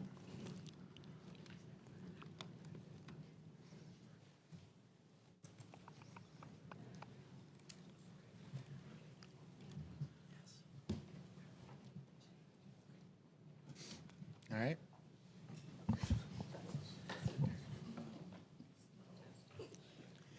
Good morning. I am Matt McGregor. I will be talking on Z4225. The address of the site is 2936 Hodge Road, and the request is to rezone 0.47 acres from a Wake County designation R30 district to an R10 CU district. The site is also being annexed. So it's a rezoning and annexation, and Planning Commission deadline for action is April 11th. Zoning in the area is predominantly residential. The surrounding zoning is PD, and again, the Wake County R30 district. The PD is that Banks 20 development I'm sure y'all are familiar with, especially having heard a previous rezoning case, Z30, a couple months ago. This request that is being presented to you today is not dissimilar from that Z30 request. It's basically looking to just annex and rezone the site into Banks 20 and kind of fill in some gaps that they didn't last time. Here's a look at the surrounding area. We have some moderate scale residential. That big moderate scale residential on the left is the Banks 20. There's low scale residential and then rural residential sprinkled in between. Here's a look at the site. There's 1 detached unit on the site currently. And here are 2 street-facing views, north-facing on Hodge Road and south-facing on Hodge Road. The applicants have proposed 1 condition, and they are looking to limit or prohibit townhouses and apartment building types. Again, the existing zoning is R30, acreage is 0.47 acres. We estimate about 1 unit on the site under the existing zoning and 2 under the proposed zoning, and the setbacks are standard for both. The site has a lower walk score than average. No transit score was provided. It has a higher bike score than average and average transportation cost index and a lower job proximity than average. The site is not serviced by transit. The nearest bus stop is about almost 2 miles away. The request would add to the housing supply. It does not include subsidized units. It permits a variety of housing types. Smaller units are allowed. Smaller lots than the citywide average are allowed, and it is not within walking distance of transit. The area's residents are more likely to be racial minorities, 53% compared to the citywide average of 46%. Area's residents are less likely to be low income, 3% compared to the citywide average of 29%. And then cost of rent has increased 23% since 2016 and 30% since 2019 compared to the citywide average of 26%. I go into it more in the staff report, but we believe that the requested R10CU designation would be considered consistent with the rural residential future land use map designation. No urban form guidance was provided. Again, it'd be consistent with the future land use map, and it's also consistent with the comprehensive plan. Here are a list of some consistent policies. They focus mainly on future land use map consistency, conditional use district consistency, and zoning for housing. I have found 2 inconsistent policies, but they're your standard LU 2.6, zoning infrastructure impacts and response time standards, so nothing out of the ordinary. Planning Commission deadline for action is April 11th, and I have no outstanding issues, and here are a list of some upcoming PC meetings. Let me know if you have any questions. Thank you. Thank you. We'll now hear from the applicant. You have 10 minutes. The applicant and those in support have 10 minutes.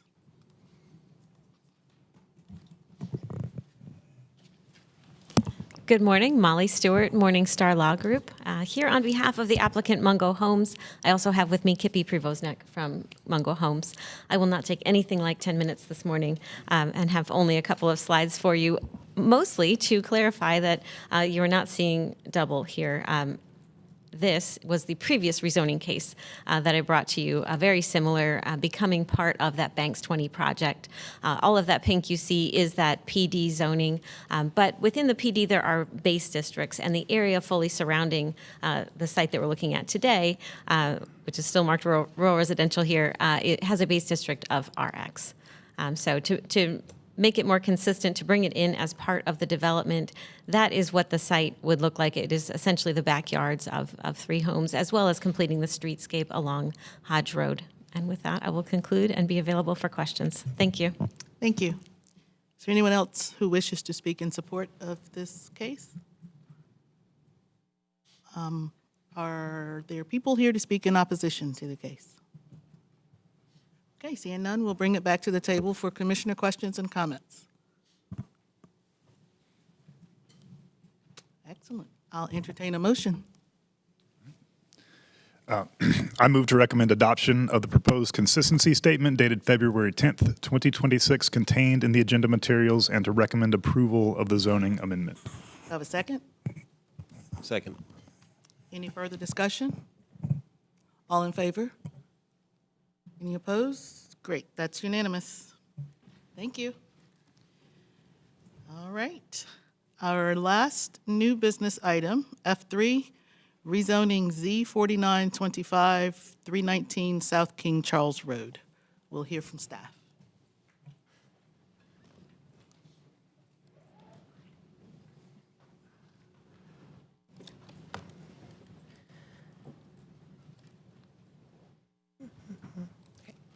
Good morning, Commission members. Again, Mitra Sheshwaradharan presenting on Z4925. It's a site at 319 South King Charles Road. It's a request to rezone 0.69 acres from R4 with an NCOD, specifically the King Charles South NCOD, to R6 with conditions removing the NCOD. And your deadline for action is April 11th. Zoning in the area is predominantly residential surrounding the site currently. The site is situated in the middle of this portion of the NCOD. And so surrounding zoning is R4, R6 with some R10, primarily single-family detached homes. There are some instances of mixed-use districts north of the site along New Bern and south of the site along Pool Road, with some IX west of the site, which you can see here. A look at the site and current land uses surrounding it. Directly east of the site is Raleigh Country Club, which is that large open space. It's a golf course. But around the site, in other areas, again, low-scale residential, with being surrounded with the NCOD and then other single-family detached homes. There's some moderate-scale residential north of the site at the intersection of New Bern and South King Charles, with a relatively new apartment complex having been built. And then some mixed-use districts along New Bern Ave and Pool Road being major roads in the city. And then the industrial west of the site is a vehicle repair and parking yard. And then some notable commercial areas along New Bern. It's the Longview Shopping Center, which is home to Alamo Draft House, a convenience store, bakery, some dental, medical offices, daycares, things like that, with some similar uses along Pool Road as well. Here's another look at the site. Currently, again, this shows predominantly other parcels that are also in the NCOD, and then just like the tip of the Raleigh Country Club, but existing on the site today is one single-family detached home. And then here's just a look at the site in relation to the NCOD it's within. It's in the southern portion of the King Charles South NCOD, but solidly within this portion of the NCOD. And then for reference, the green crosshatching is the TOD, which maps the New Bern Ave future BRT corridor. Here's a few looks at the site and its frontage. The first one is going towards Pool Road, leaving New Bern. You can see this existing single-family detached home. My lines are kind of covering it, but there are pedestrian facilities on this side of South King Charles that run from New Bern to Pool Road. And then the second image, again, just kind of going towards New Bern, showing the existing single-family home and the existing pedestrian facilities at the sidewalks. The applicant has proposed two conditions. The first is restricting subdivision of the property into 4 parcels, so limiting what future development could look like on the site, as well as restricting or only permitting the detached house building type, so restricting other housing types that could be built on the site. Here's a look at entitlement for existing versus proposed zoning. With the R4 and the NCOD, I'll kind of describe what exists or what the NCOD requires. It requires a minimum lot size of 33,000 or just over 33,000 square feet, which is greater than what would exist in R4 or R6.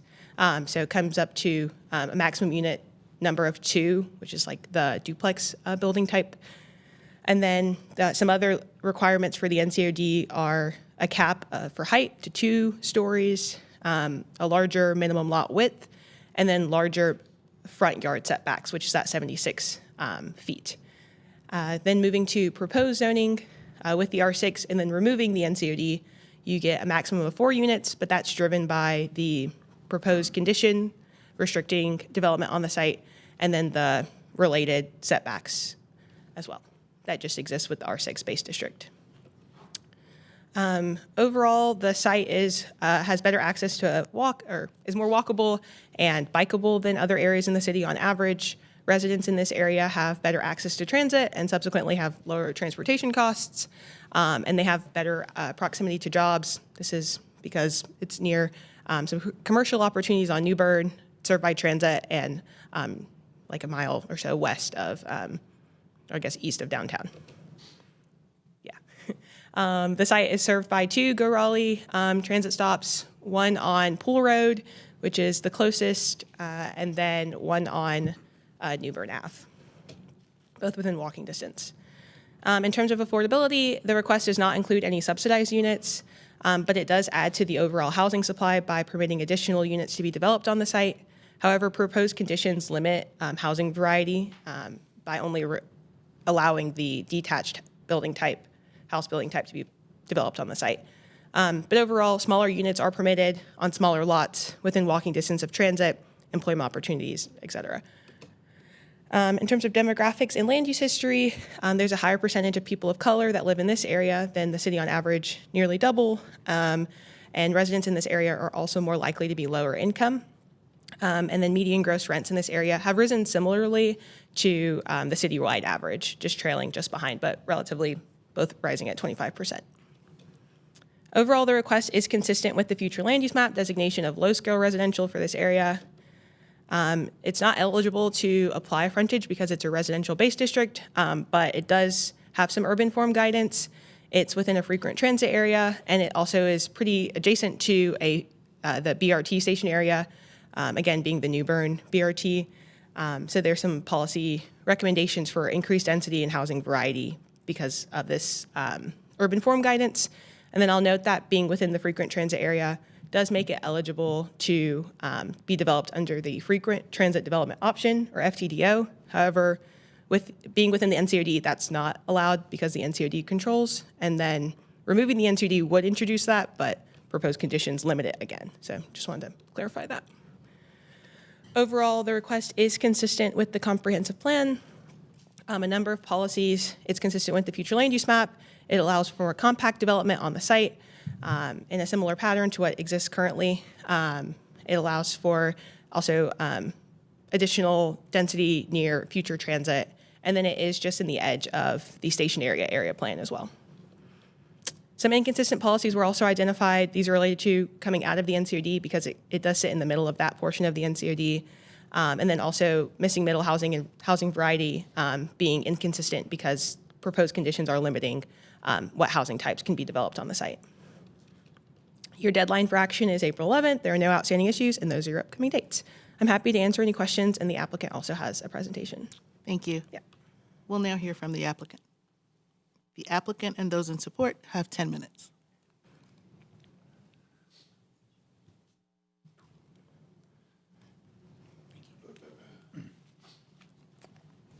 Good morning, Commissioners, Madam Chair. Thank you, staff, for the presentation and also for all the patience with all my emails, as this is my first time going through this process. Do I just press the arrow keys? Yeah. Okay, great. Staff, Shesh Baradaran did a very good job displaying the basics of the project, so I wanted to just give you some more background on the project personally and also feedback since our first neighborhood meeting and the conversations we've had with neighbors, a few of whom are here in the room today, just to help you more thoroughly understand the project. So my wife Sarah and I purchased this in 2017 as first-time home buyers, and we've lived in it, renovated the home since then, except for about 18 months during COVID when we moved out and needed more space with our two small kids.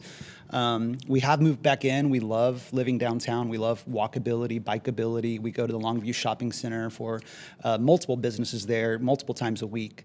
We want to stay here long term. Unfortunately, the structure and the utilities, the sewer lines specifically, are at the end of their life. And as we've worked with various people to talk about the possibilities, it seems like a great opportunity for us to stay in the neighborhood and build a new home for ourselves and also add to Raleigh's housing supply shortage, which I first learned about in 2009 as an architecture student at NC State. I got to do a semester-long study with Professor Tom Berry, who's an expert in affordable housing, and since then have always wanted to contribute. And so this is a cool opportunity. And again, I mentioned this is our first time going through this process, so please pardon my nerves. It's a little more intimidating than I expected, and any ignorance on my part. So the goal is to build 4 new detached homes, including our primary residence. Sarah and I are not builders, so we would work with a local builder on that project, someone who understands Raleigh and who can build within the character of what makes sense. Target home size would be around 3,000 square feet, plus or minus, depending on how this rezoning goes and how the lot lines go. And then the target parcel size would be about 1/5 of an acre or slightly less. So that's the basics of it. And now to get into the feedback that I've had with neighbors from our neighborhood meeting, and also I've had multiple one-on-one conversations since then. The first 3 questions that we've gotten go together, and I'll address those first, is how can you fit 4 homes? Where is everyone going to park, and what will you build? And then what would happen if we had the property rezoned, but then even though Sarah and I do want to see the project to completion, what if something happened and we did need to sell the property? What would protect the neighbors from the promises that I've made of what we want to build? And then naturally, one of the biggest questions is the fear of setting a precedent of removing the NCOD on our property. So I'll try to go through those briefly. I know it's been a long morning for you all. So I'm not a planner, engineer, architect, anything like that. And yet it's a relatively straightforward rezoning and subdivision that we want to do. So I did take my hand at just tracing up against my window on my survey that I had the lot lines, and then figuring out what would it look like to subdivide it, because I understand that when neighbors who walk their dogs past our yard every morning, they're like, well, you have one home there, how could you fit 4?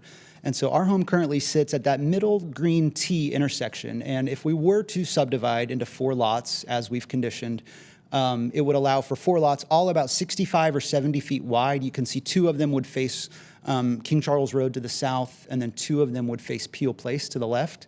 And then I also overlaid a sketch approximation of where the building setbacks are in the R6 zoning that we're requesting.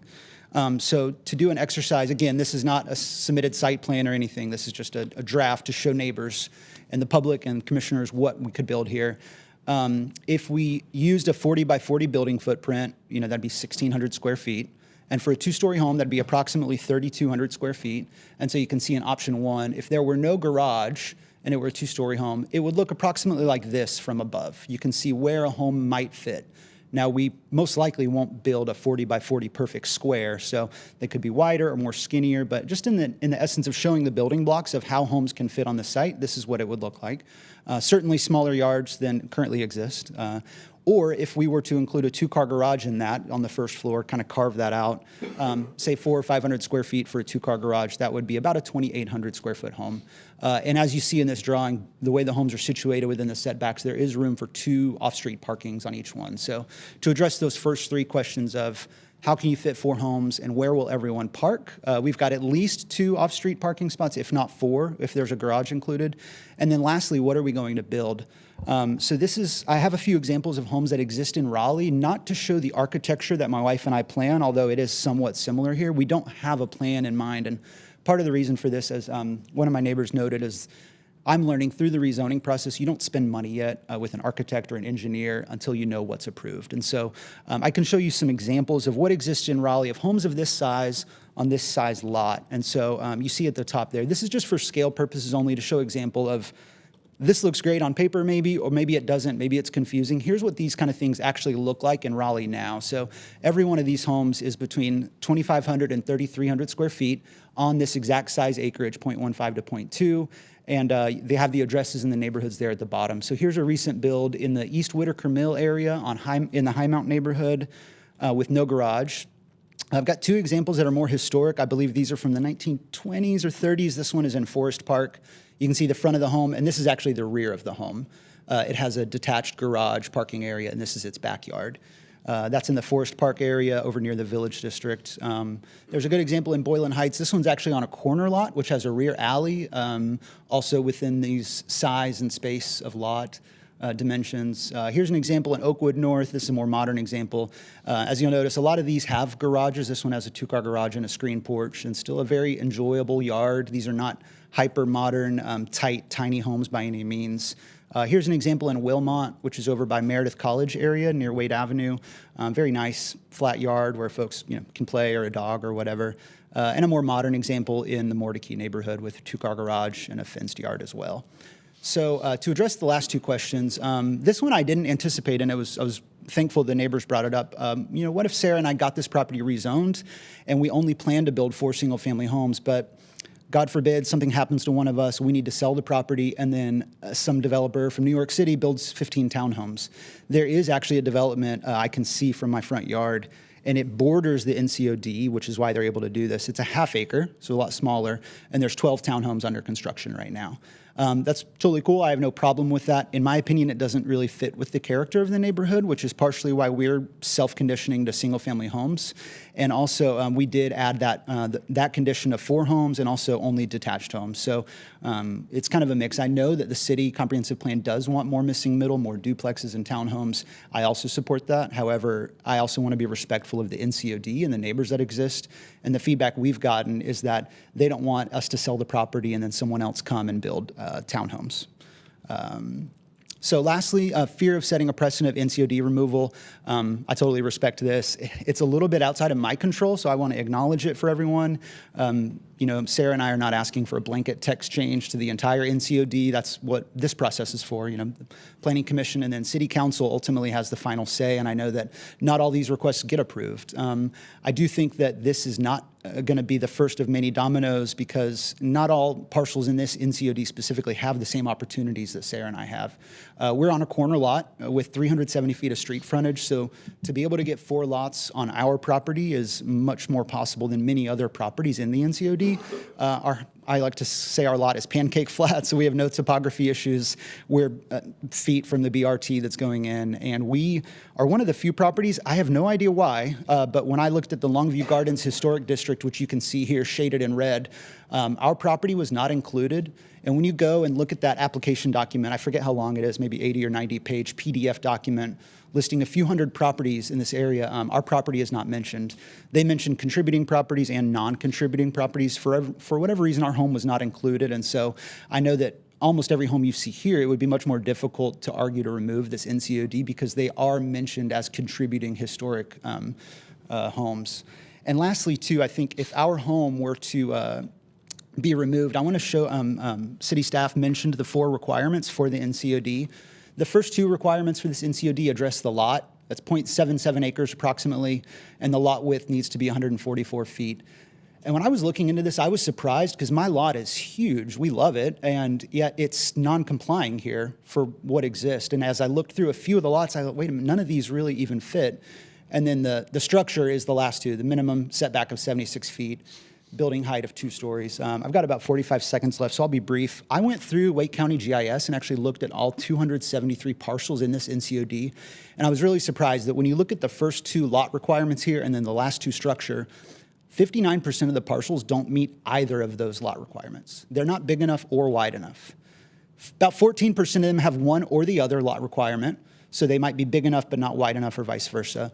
And then 7.33% of the parcels in the NCOD do meet all 4 requirements. So if our rezoning was approved to go from 1 lot to 4, it would change this non-compliance from 59.34% to 59.78%. So by adding 3 lots, it would change the character of the neighborhood by about a half of a percentage point, a little bit less. So thank you for your time. Thank you, Mr. Madigan. You did a great job, too. There's no reason to be nervous at all.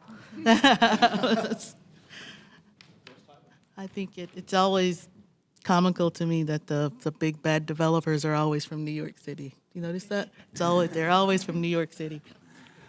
Is there anyone else who wishes to speak in support? You know, that was, you didn't have, okay, I was just making sure no one else came to support you. Do we have anyone here to speak in opposition?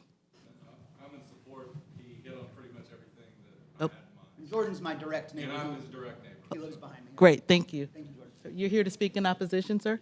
You have 10 minutes. Just give us your name.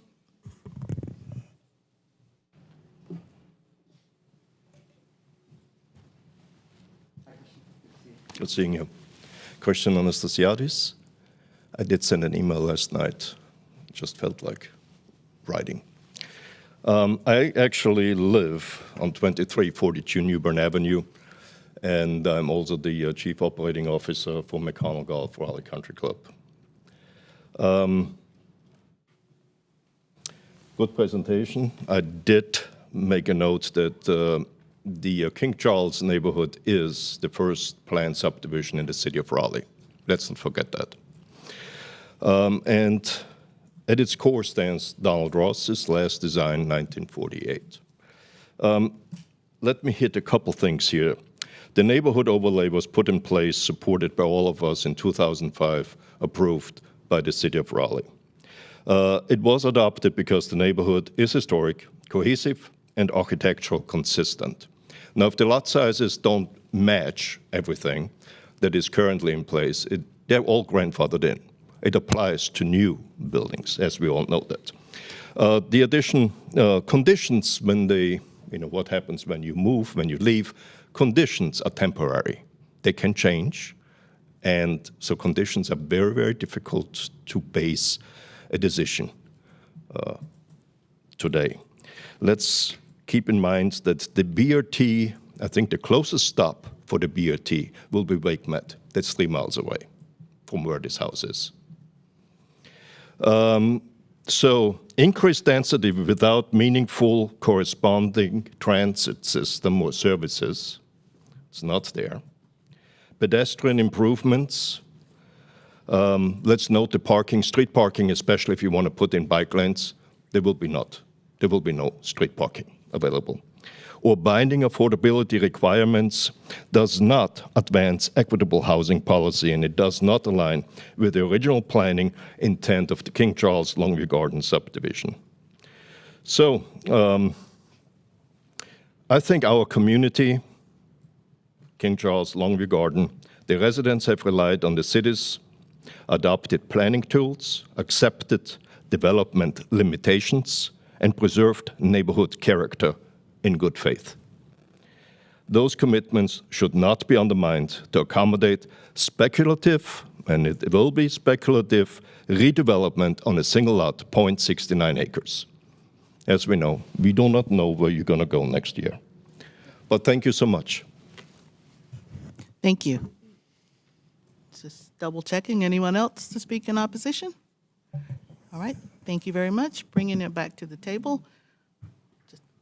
She didn't raise her hand, but she grabbed her mic. So, Oh, I saw it. wow. Commissioner Fox, Commissioner Neptune, Commissioner Otwell, did I see your hand too? Okay.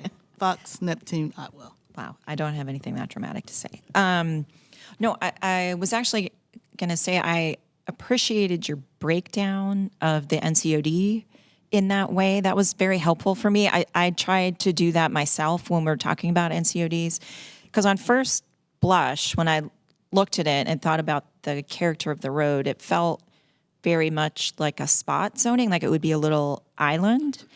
But the primary concern there was about the front yard setback. But then when I went on iMaps, and that's not a perfect tool, but I'm just eyeballing it.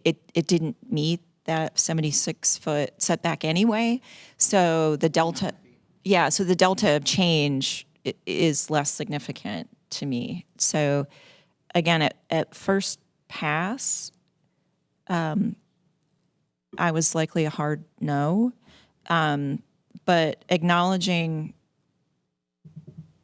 the inconsistencies with the NCOD requirements that exist currently, and then the conditions that you've put on the property regarding the ability to subdivide in the future, I have less concerns. Thank you.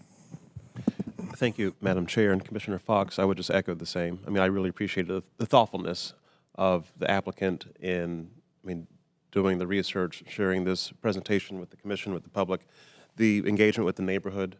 So, I think I'm certainly prepared to support whenever time comes. Thank you. Commissioner Otwell, and then Commissioner Shelburne. Thank you, Chair Bennett. I don't like NCODs. If this was a vote to update a text change and remove NCODs, or if this was an application to remove the entire NCOD, I would probably be pretty enthusiastic about this. I do appreciate the applicant breaking down the setbacks, and while admitting that most of the properties in this neighborhood are not in compliance, I don't think any of them are 10 feet from the street. Like the requested zoning is requesting, the delta is pretty big, going from 65 feet to a 10-foot setback for 4 houses on a very prominent corner right in the middle of this NCOD. I think it's pretty significant. Character of this neighborhood is defined by large setbacks, big lots, and short houses. And I think that some of that can be preserved by maintaining single-family houses, but it is going to stick out with 4 houses right up on the curb in the middle of this neighborhood. I'll note that Mordecai had a bunch of folks here lobbying for their neighborhood, and this we haven't seen anybody from the King Charles neighborhood in opposition, and I suspect that largely has to do with the time and wealth that the neighbors have to spend on these issues and the awareness they have of the kind of issues that go down in these neighborhoods. I have a feeling if they had the time and the awareness that we would be hearing more about this case in our emails and at this meeting. I feel like, though I don't like NCODs, if we grant this request or recommend granting the request to remove this NCOD, then what are the NCODs for in the first place? I don't like them, but if we're just going to ignore them every time they come up because I don't like them, I don't think that that's our role on the Planning Commission. This doesn't chip away at the edges. This is not an existing use that is contrary. It's not like this is a restaurant or a gas station or a retail location that got swept up in the NCOD by accident. This is a solid part of the NCOD, and it's on a very prominent corner in this neighborhood. So I'd be more open to removing the NCOD if there were conditions that mimicked the setback that currently exists, or some other conditions that would actually bring this into compliance with what the NCOD is trying to do as far as character of the neighborhood. But as it stands, I don't think that I will support this. Thank you, Commissioner Otwell. Commissioner Shelburne. Frankly, I wish you were doing a dozen townhomes or condos, but I'm not going to second guess your judgment, so I'm ready to vote in favor of this when the time comes. Thank you, Commissioner Shelburne. Commissioner Omakaye, Commissioner Walters. I just want to recognize that this is very close to a frequent transit overlay district, and it has transit on both sides, south and north. And I think that if you think about transit area transitions, which is in the comp plan, what is being proposed fits in my mind with a reasonable transition of density in a place that's growing while still respecting the neighborhood character. I think it's a tricky thing, Commissioner Otwell, and I think you have some really good points about the adjacencies and the setback. What I see in this presentation is a thoughtful approach to create a transition in a place that's growing, in a place that is very close to future transit destinations. And so I am certainly open to considering conditions, but I am generally in a good place with this as it's been presented. Thank you. Commissioner Omakaye. I think that this is another tricky one because I think that they did a lot of really hard work and analysis on the space. They're being responsible about how they're trying to go about it. And they're trying to add to the affordability of housing that we need in the city. But at the same time, like Commissioner Atwell said, like it is a slippery slope with removing NCODs just because they're inconvenient to us. This would change the character of the neighborhood that we put it in, putting 4 houses on the small parcel. It is far from, as much as we're saying it's close to New Bern and all of that and the BRT, it's a far walk to the first bus stop. It's a far walk to the grocery store, all of that of the people that we would be putting there and affordability that they may need. It's a far distance for them for those things. So I'm kind of stuck. I wish there was maybe some time that we could have to reconsider this, or if there was extra conditions they could add if we had time to do that, to make sure that it eases some of our concerns for the space. I would love to see that versus us having to vote on this today. If we ask the applicant if they're willing to consider conditions, what would you like them to address? The setback, or it sounded like Commissioner Otwell wanted to see more of a setback. Is that your concern as well? Same, and transition. So are we putting any privacy trees around? Is there gonna be fencing, like things of that nature that's gonna, one house being there is one thing, 4 houses being there does become a little intrusive. So is there gonna be something that's gonna help keep, their neighbors' privacy intact? Okay. Before I ask the applicant that, I want just my brief comments. I'm struggling with this one. I love the applicant's presentation. I love that, they live there, they want to contribute to the neighborhood. I love the analysis. I'm with Commissioner Otwell. I don't have a lot of love for NCODs just from an equity standpoint. But this feels a little, I don't like the word character. Character bothers me a little bit because sometimes it's used in a way, in a those people kind of way. Does it feel like spot zoning? It feels like it's just gonna stand out so much from the rest of the neighborhood I'm struggling with that. Initially, I thought, well, it's a frequent transit area, but like Commissioner Omakaye said, it's not walkable. So I went back and forth, like, well, do I want them to limit housing variety? I don't really like that either, but I respect that they're trying. I respect that you're trying to be consistent with what's there. And I would love to ask if you're willing to think about some conditions, maybe to address setback and transition, and maybe talk to the neighbors some more, just to see if you could address some of our concerns. Certainly, we can only, come up, yeah. We can only ask. We can't require that you add conditions, but we would ask if you would be willing to consider some conditions. Yeah, certainly. And is it okay if I ask a few clarifying questions? Absolutely. Maybe of city staff. There's been a few mentions of the walkability to a station. I know that there's going to be the downtown and the Wake Med ends of the node, but if I'm not mistaken, there are multiple stops along the way, right, for the bus rapid transit? Because I believe there's going to be a stop right at King Charles and New Bern, which is less than a quarter mile, I believe, from there. Can we ask staff to verify that, please? I tried to pull up a quick map, so I apologize. It's about an 8-minute walk. 8-minute walk, yeah. It's about an 8-minute walk from 319 South King Charles Road to the planned stop at New Bern and King Charles. And there's also another stop at the intersection of New Bern and North Raleigh Boulevard. The site is also about an 8-minute walk to the Joseph's Pharmacy located at Okay. Yeah, our sidewalks. I can speak to that. We Thank you. Sarah and I walk our dogs regularly, and when we get to New Bern, we have to wait and play Frogger to cross traffic, and that's the beginning of our walk. That's usually when my feet have gotten warm and they're not cold anymore, and then we walk across into the northern section of the Longview neighborhood. So that's a very walkable. I mean, I'm waiting on Joseph's Pharmacy to text me back for my daughter's prescription, and I'll hopefully walk there this afternoon. So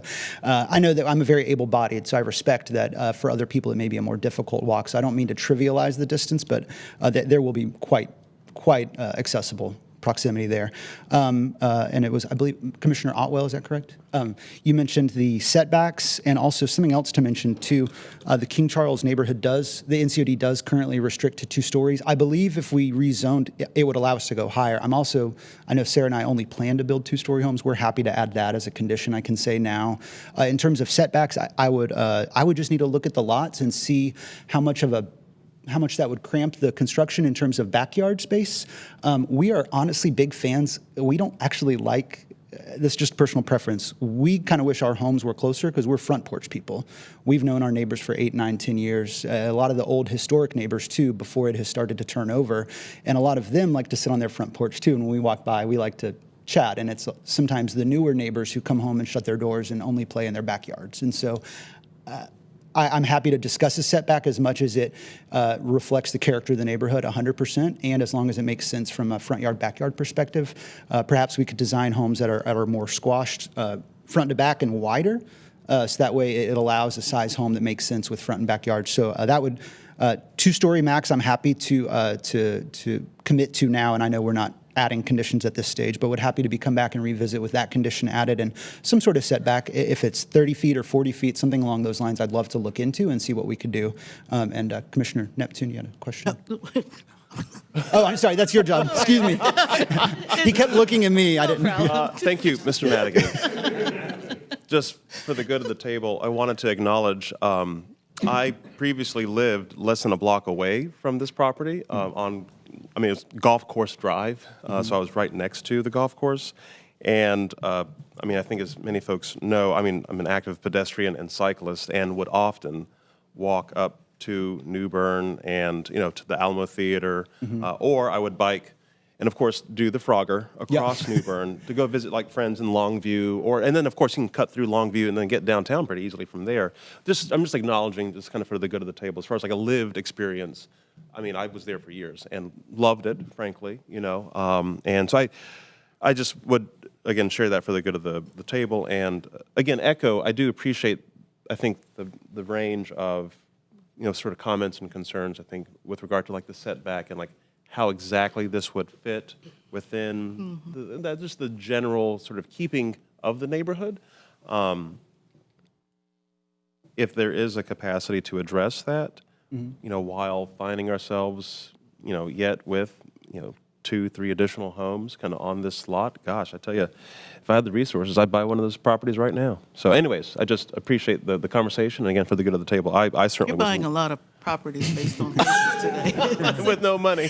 But anyway, so thank you, Mr. Madigan. Thank you, Madam Chair. Thank you. Commissioner Walters, did you have a question or comment?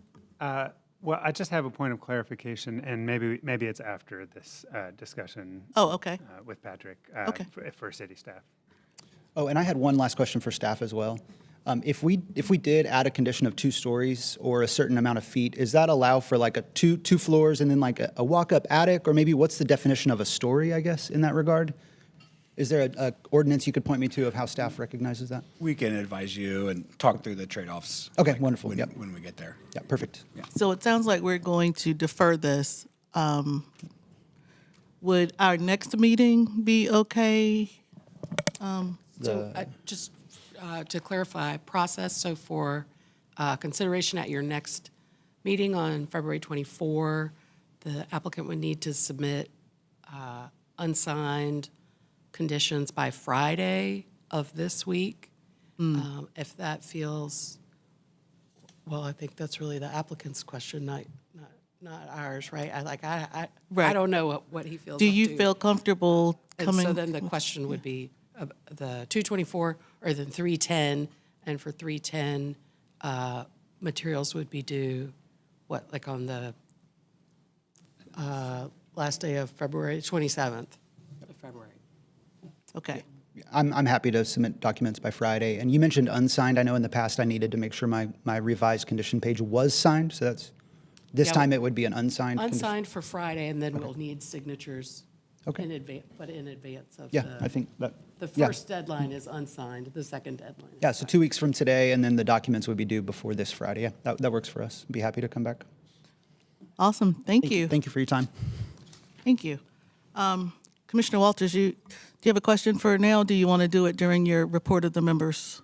Well, this was just a point of clarification Okay. about the frequent transit overlay district and the NCOD in this area. But if we're going to defer this, then we can just talk about it next time. Okay. Let me say this. If it's information you want staff to bring back when we discuss it, you might want to let them know now. The NCOD, so the idea of the frequent transit overlay district in this area is to add density around the transit stops, right? That comes all the way down to Peel Road, right next to this property. How does that affect the future ability for density to happen in this neighborhood and along King Charles if we're thinking about setbacks? So there's 2 things I feel like you may be conflating. There's the TOD, which is the Transit Overlay District. That's a zoning overlay. And then there's the frequent transit area. Yeah. Oh, yeah, So I did say that. Yeah, so they have different implications on how development can occur as it relates to base zoning and neighborhood conservation overlay districts. I think the easiest way that I like to remember it is the NCOD dimensional standards supersede the standards of the frequent transit development option, but they do not supersede the standards of the transit overlay district. And this is not an overlay district? Correct. This is Okay. just within the frequent Got it. transit development option area or the frequent transit area. So there is a range of development options that are entitled by that proximity, but it's not the actual overlay district there. So all things the same in this scenario, down King Charles all the way to New Bern, the setback would be abiding by the NCOD. Correct. Cool. That was the point of clarification I wanted. Thank you. All right. That concludes our new business. We'll move to other business, report of the chair. We discussed rules and procedures at the last meeting. I know you guys had a good discussion. I watched it. Council has not taken those up yet. They'll be hearing those by February next week. After council hears and hopefully approves our recommended changes, then we'll discuss committees and alternates and that type of thing. and Bynum will talk more about that. Just a reminder, my term ends March 3rd. I know, end of an era. I will serve until someone else has been appointed, but council seems to have been doing a pretty good job of getting people in by the end of the term. So March 3rd is when I am officially ending. That's my last meeting, Bynum said. I have also been appointed to the board of the Raleigh Housing Authority. So my service to the city will continue. I'm excited to get to see things from an affordable housing side. So it's fine to be on 2 committees, 2 boards. I've checked with the attorney. I talked to Bynum. So there'll just be that brief overlap. My first meeting with RHA is February 26th. Then my last meeting here is March 3rd. So unless they come on March 3rd with the rezoning, there is no conflict of interest. So I just wanted to let you guys know that. I will miss you, but we'll save all the goodbyes for when I'm actually leaving. And then the last thing I wanted to say, and it's just a personal note. I just want to say this to all of you because we do really hard work at this table. And I feel like, you know, the world's a little crazy right now. It's a little crazy. It's a little stressful. It's very heavy for those of us who care about our communities. And I know for me, a lot of times when I'm in meetings and people are like, hey, how you doing? They're asking about how's work going? Are you busy? And I just want you guys to know that I genuinely care how you're doing, because there's a lot going on. And what we do at this table really matters. It's really important. It may feel like it doesn't. We may debate, but it really matters. We really are influencing how the city develops, excuse me, people's well-being, public health, safety, all of that comes under the recommendations we make. We certainly aren't the decision makers, but I just want to say I appreciate you. I enjoy working with you all. I appreciate the thought and the passion that we all bring to this table. And I know sometimes we feel unappreciated. We get ugly emails. People don't agree with the decisions we make, but we can't make everyone happy here. But what we do is important, and it matters just in all of the chaos that's going on. I don't want us to lose hope. I want us to continue to do the good work we're doing for the city, because the local context really, really matters. We feel like you can't control what's happening nationally. We certainly have an impact on what's going on locally. So thank you for all you do. That's it. That's my report. Thank you. That was a lot. I know. Thank you. I appreciate it. And thank you for your service. And we will miss you when you depart us. The only thing I have as a report of member is there's a committee of the whole meeting scheduled for February 26th. There are no items currently on that agenda, but I ask that we hold that time until our next meeting to just verify whether or not we will have that meeting. And if you are not able to be at that meeting, do you want to just email the group? Yeah. We do quorum check for that February 26th time, 4 p.m. Who can be there? It's looking less good. 1, 2. Okay. 3. And we'll check. Okay. I'll check offline. But I ask those of you who are able to attend, just hold that time until we have more information. But as of right now, there are no items on that agenda. Thank you. Just a reminder, we're all members of Committee of the Whole. Commissioner Otwell. All right. We do not have a text change committee meeting scheduled for this month. There are no items to review, so we are going to be free on that afternoon. For my personal report, I'd like to say that I attended the Wheels of Love community event this past weekend at the Rialto, and it was a community event centered around bicycles and love.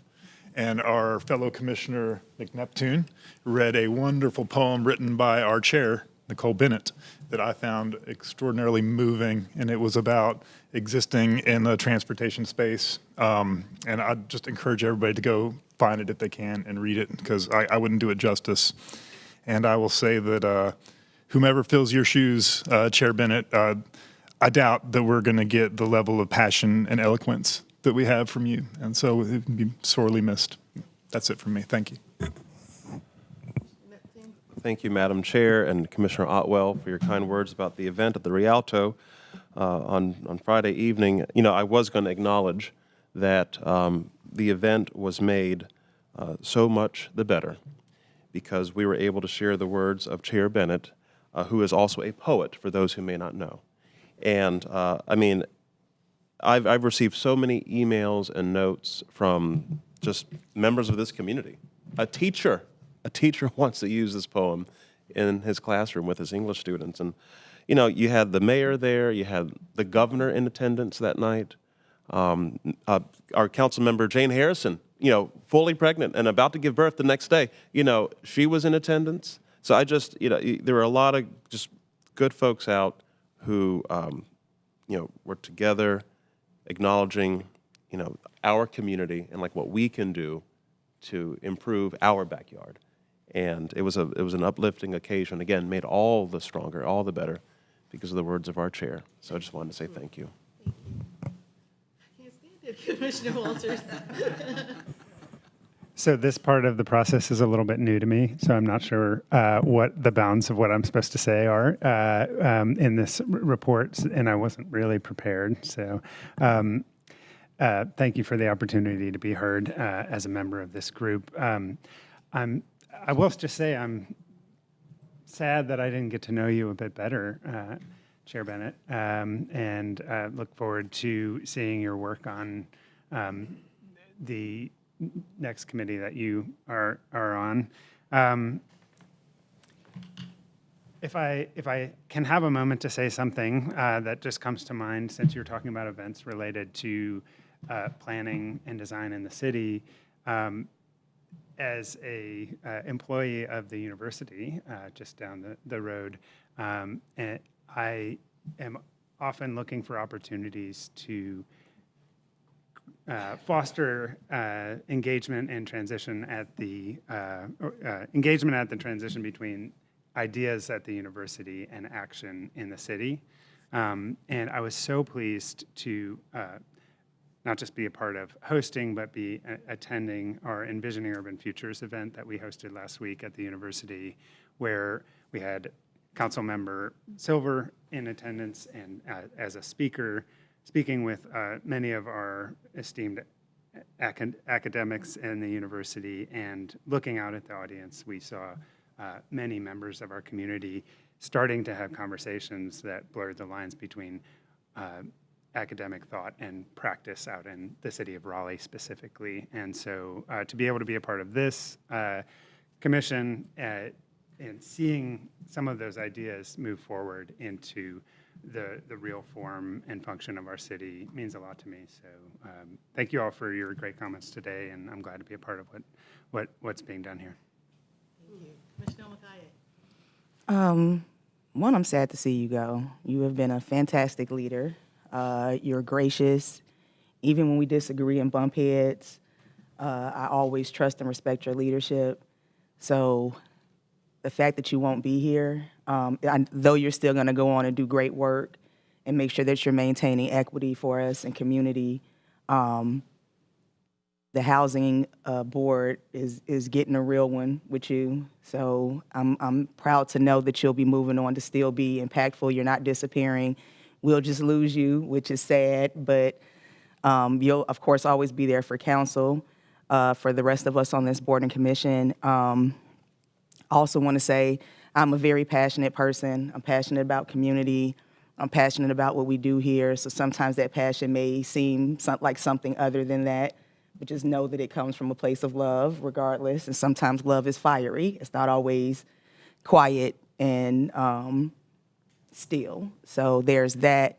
Then I also want to say happy Black History Month. And on this 10th day of February for Black History Month, I want to acknowledge all historically Black colleges and universities, starting with the North Carolina Central University, my alma mater down the road in Durham. We have a lot of notable Eagles that have matriculated from North Carolina Central University, not the other one in Greensboro, but the one right here in Durham, like Andre Leon Talley, who's a former editor of Vogue, Ernie Barnes, who is a painter and former NFL player, Ninth Wonder, he's a producer, if you all don't know. We've had Mike Easley, Julius Chambers, of course, James E. Shepard. North Carolina Central University is deeply rooted in Black history, as our founder of the university also helped found Black Wall Street in Durham and the Hayti community in Durham. And I am honored to be a part of that legacy of excellence, and Eagle excellence at that. So happy Black History Month. I am 365 Black. This month I'm super duper Black. Thank you. Yeah, and I'll just add to the list of the distinguished alumni my mom. Really? Indeed. Eagle pride. Yes. Got her master's in psychology. So I don't have, my report is nowhere near as compelling as y'all's. But I feel obliged to say I had our first technical team meeting for the land use comprehensive plan, but there's nothing to really say from that other than the staff did a great job of introducing the issues and topics. But I will say for you, for the Housing Authority, Kenya Pleasant on staff, she is a superstar. So whatever she says is right, and agree with it. Thank you all. Now we'll go to report of the Assistant Director. Bynum? Thank you. I did want to say, reiterate, your rules of procedure will be in front of council next week at their afternoon meeting. You have been invited by Raleigh Parks, Recreation, and Cultural Resources to nominate a focus group participant for the Nash Square planning process. If you could let me know at the next meeting on the 24th who among you that will be. This is a new style of invitation from the Parks Department. And if you would like to participate, that would be great. So that's coming up. Bynum, should people email you or me? You should or- email you. Okay, so Yeah. email me if you're interested in being on that. Y'all work focus that group. out among yourselves. Can I ask a question, Bynum? What's involved in the role? It's I can send some notes to you all about that. It's a number of focus group meetings. I think it's limited to like 3 or 4. Do you want to speak, Mr. Neptune? Is it okay if I speak to that, Sure. given that I am involved in leading that public engagement with our colleagues, alongside our colleagues from the city? So, in fact, on Thursday the 26th, we will have a series of focus group meetings, all of which, as you can imagine, have a very specific topic like natural resources, mobility, et cetera. And so I think the Planning Commission, should there be a member interested in participating, you would likely be invited to one of those focus group meetings on the 26th. And then that evening from 5:30 until 8 o'clock, there will be a larger sort of public open house and opportunity to meet all the various planners and landscape architects, the Bartlett tree experts at Whiskey Kitchen, as it happens, right around the corner, right across from Nash Square. Again, from 5:30 to 8, we'll have food and beverage and a good time at Whiskey Kitchen while being introduced to Nash Square. And I would imagine following this, there would be probably 1 or 2 additional invitations for the focus groups to get back together as the plan for Nash Square and the Nash Square realm, the park realm, as it's being developed, and we have a concept to share closer to May. You would likely be invited back again for that. Oh, can I also mention, just briefly, the mayor was also at the Rialto Theater sharing opening remarks very kindly, and we were also supported by our colleagues from Raleigh transportation staff who dropped off materials on the active mobility plan. So I just wanted to shout them out. I was so swept away by our acknowledgement of Chair Bennett and her words that I feel like I needed to go back and acknowledge the others involved. Thank you. Also, we will put election for your chair and vice chair on the next agenda so that you all can seat those roles before Chair Bennett's final meeting. And I will save my collegial admiration for you for a future meeting. because we still have time. Okay, everybody relax. Everything's great.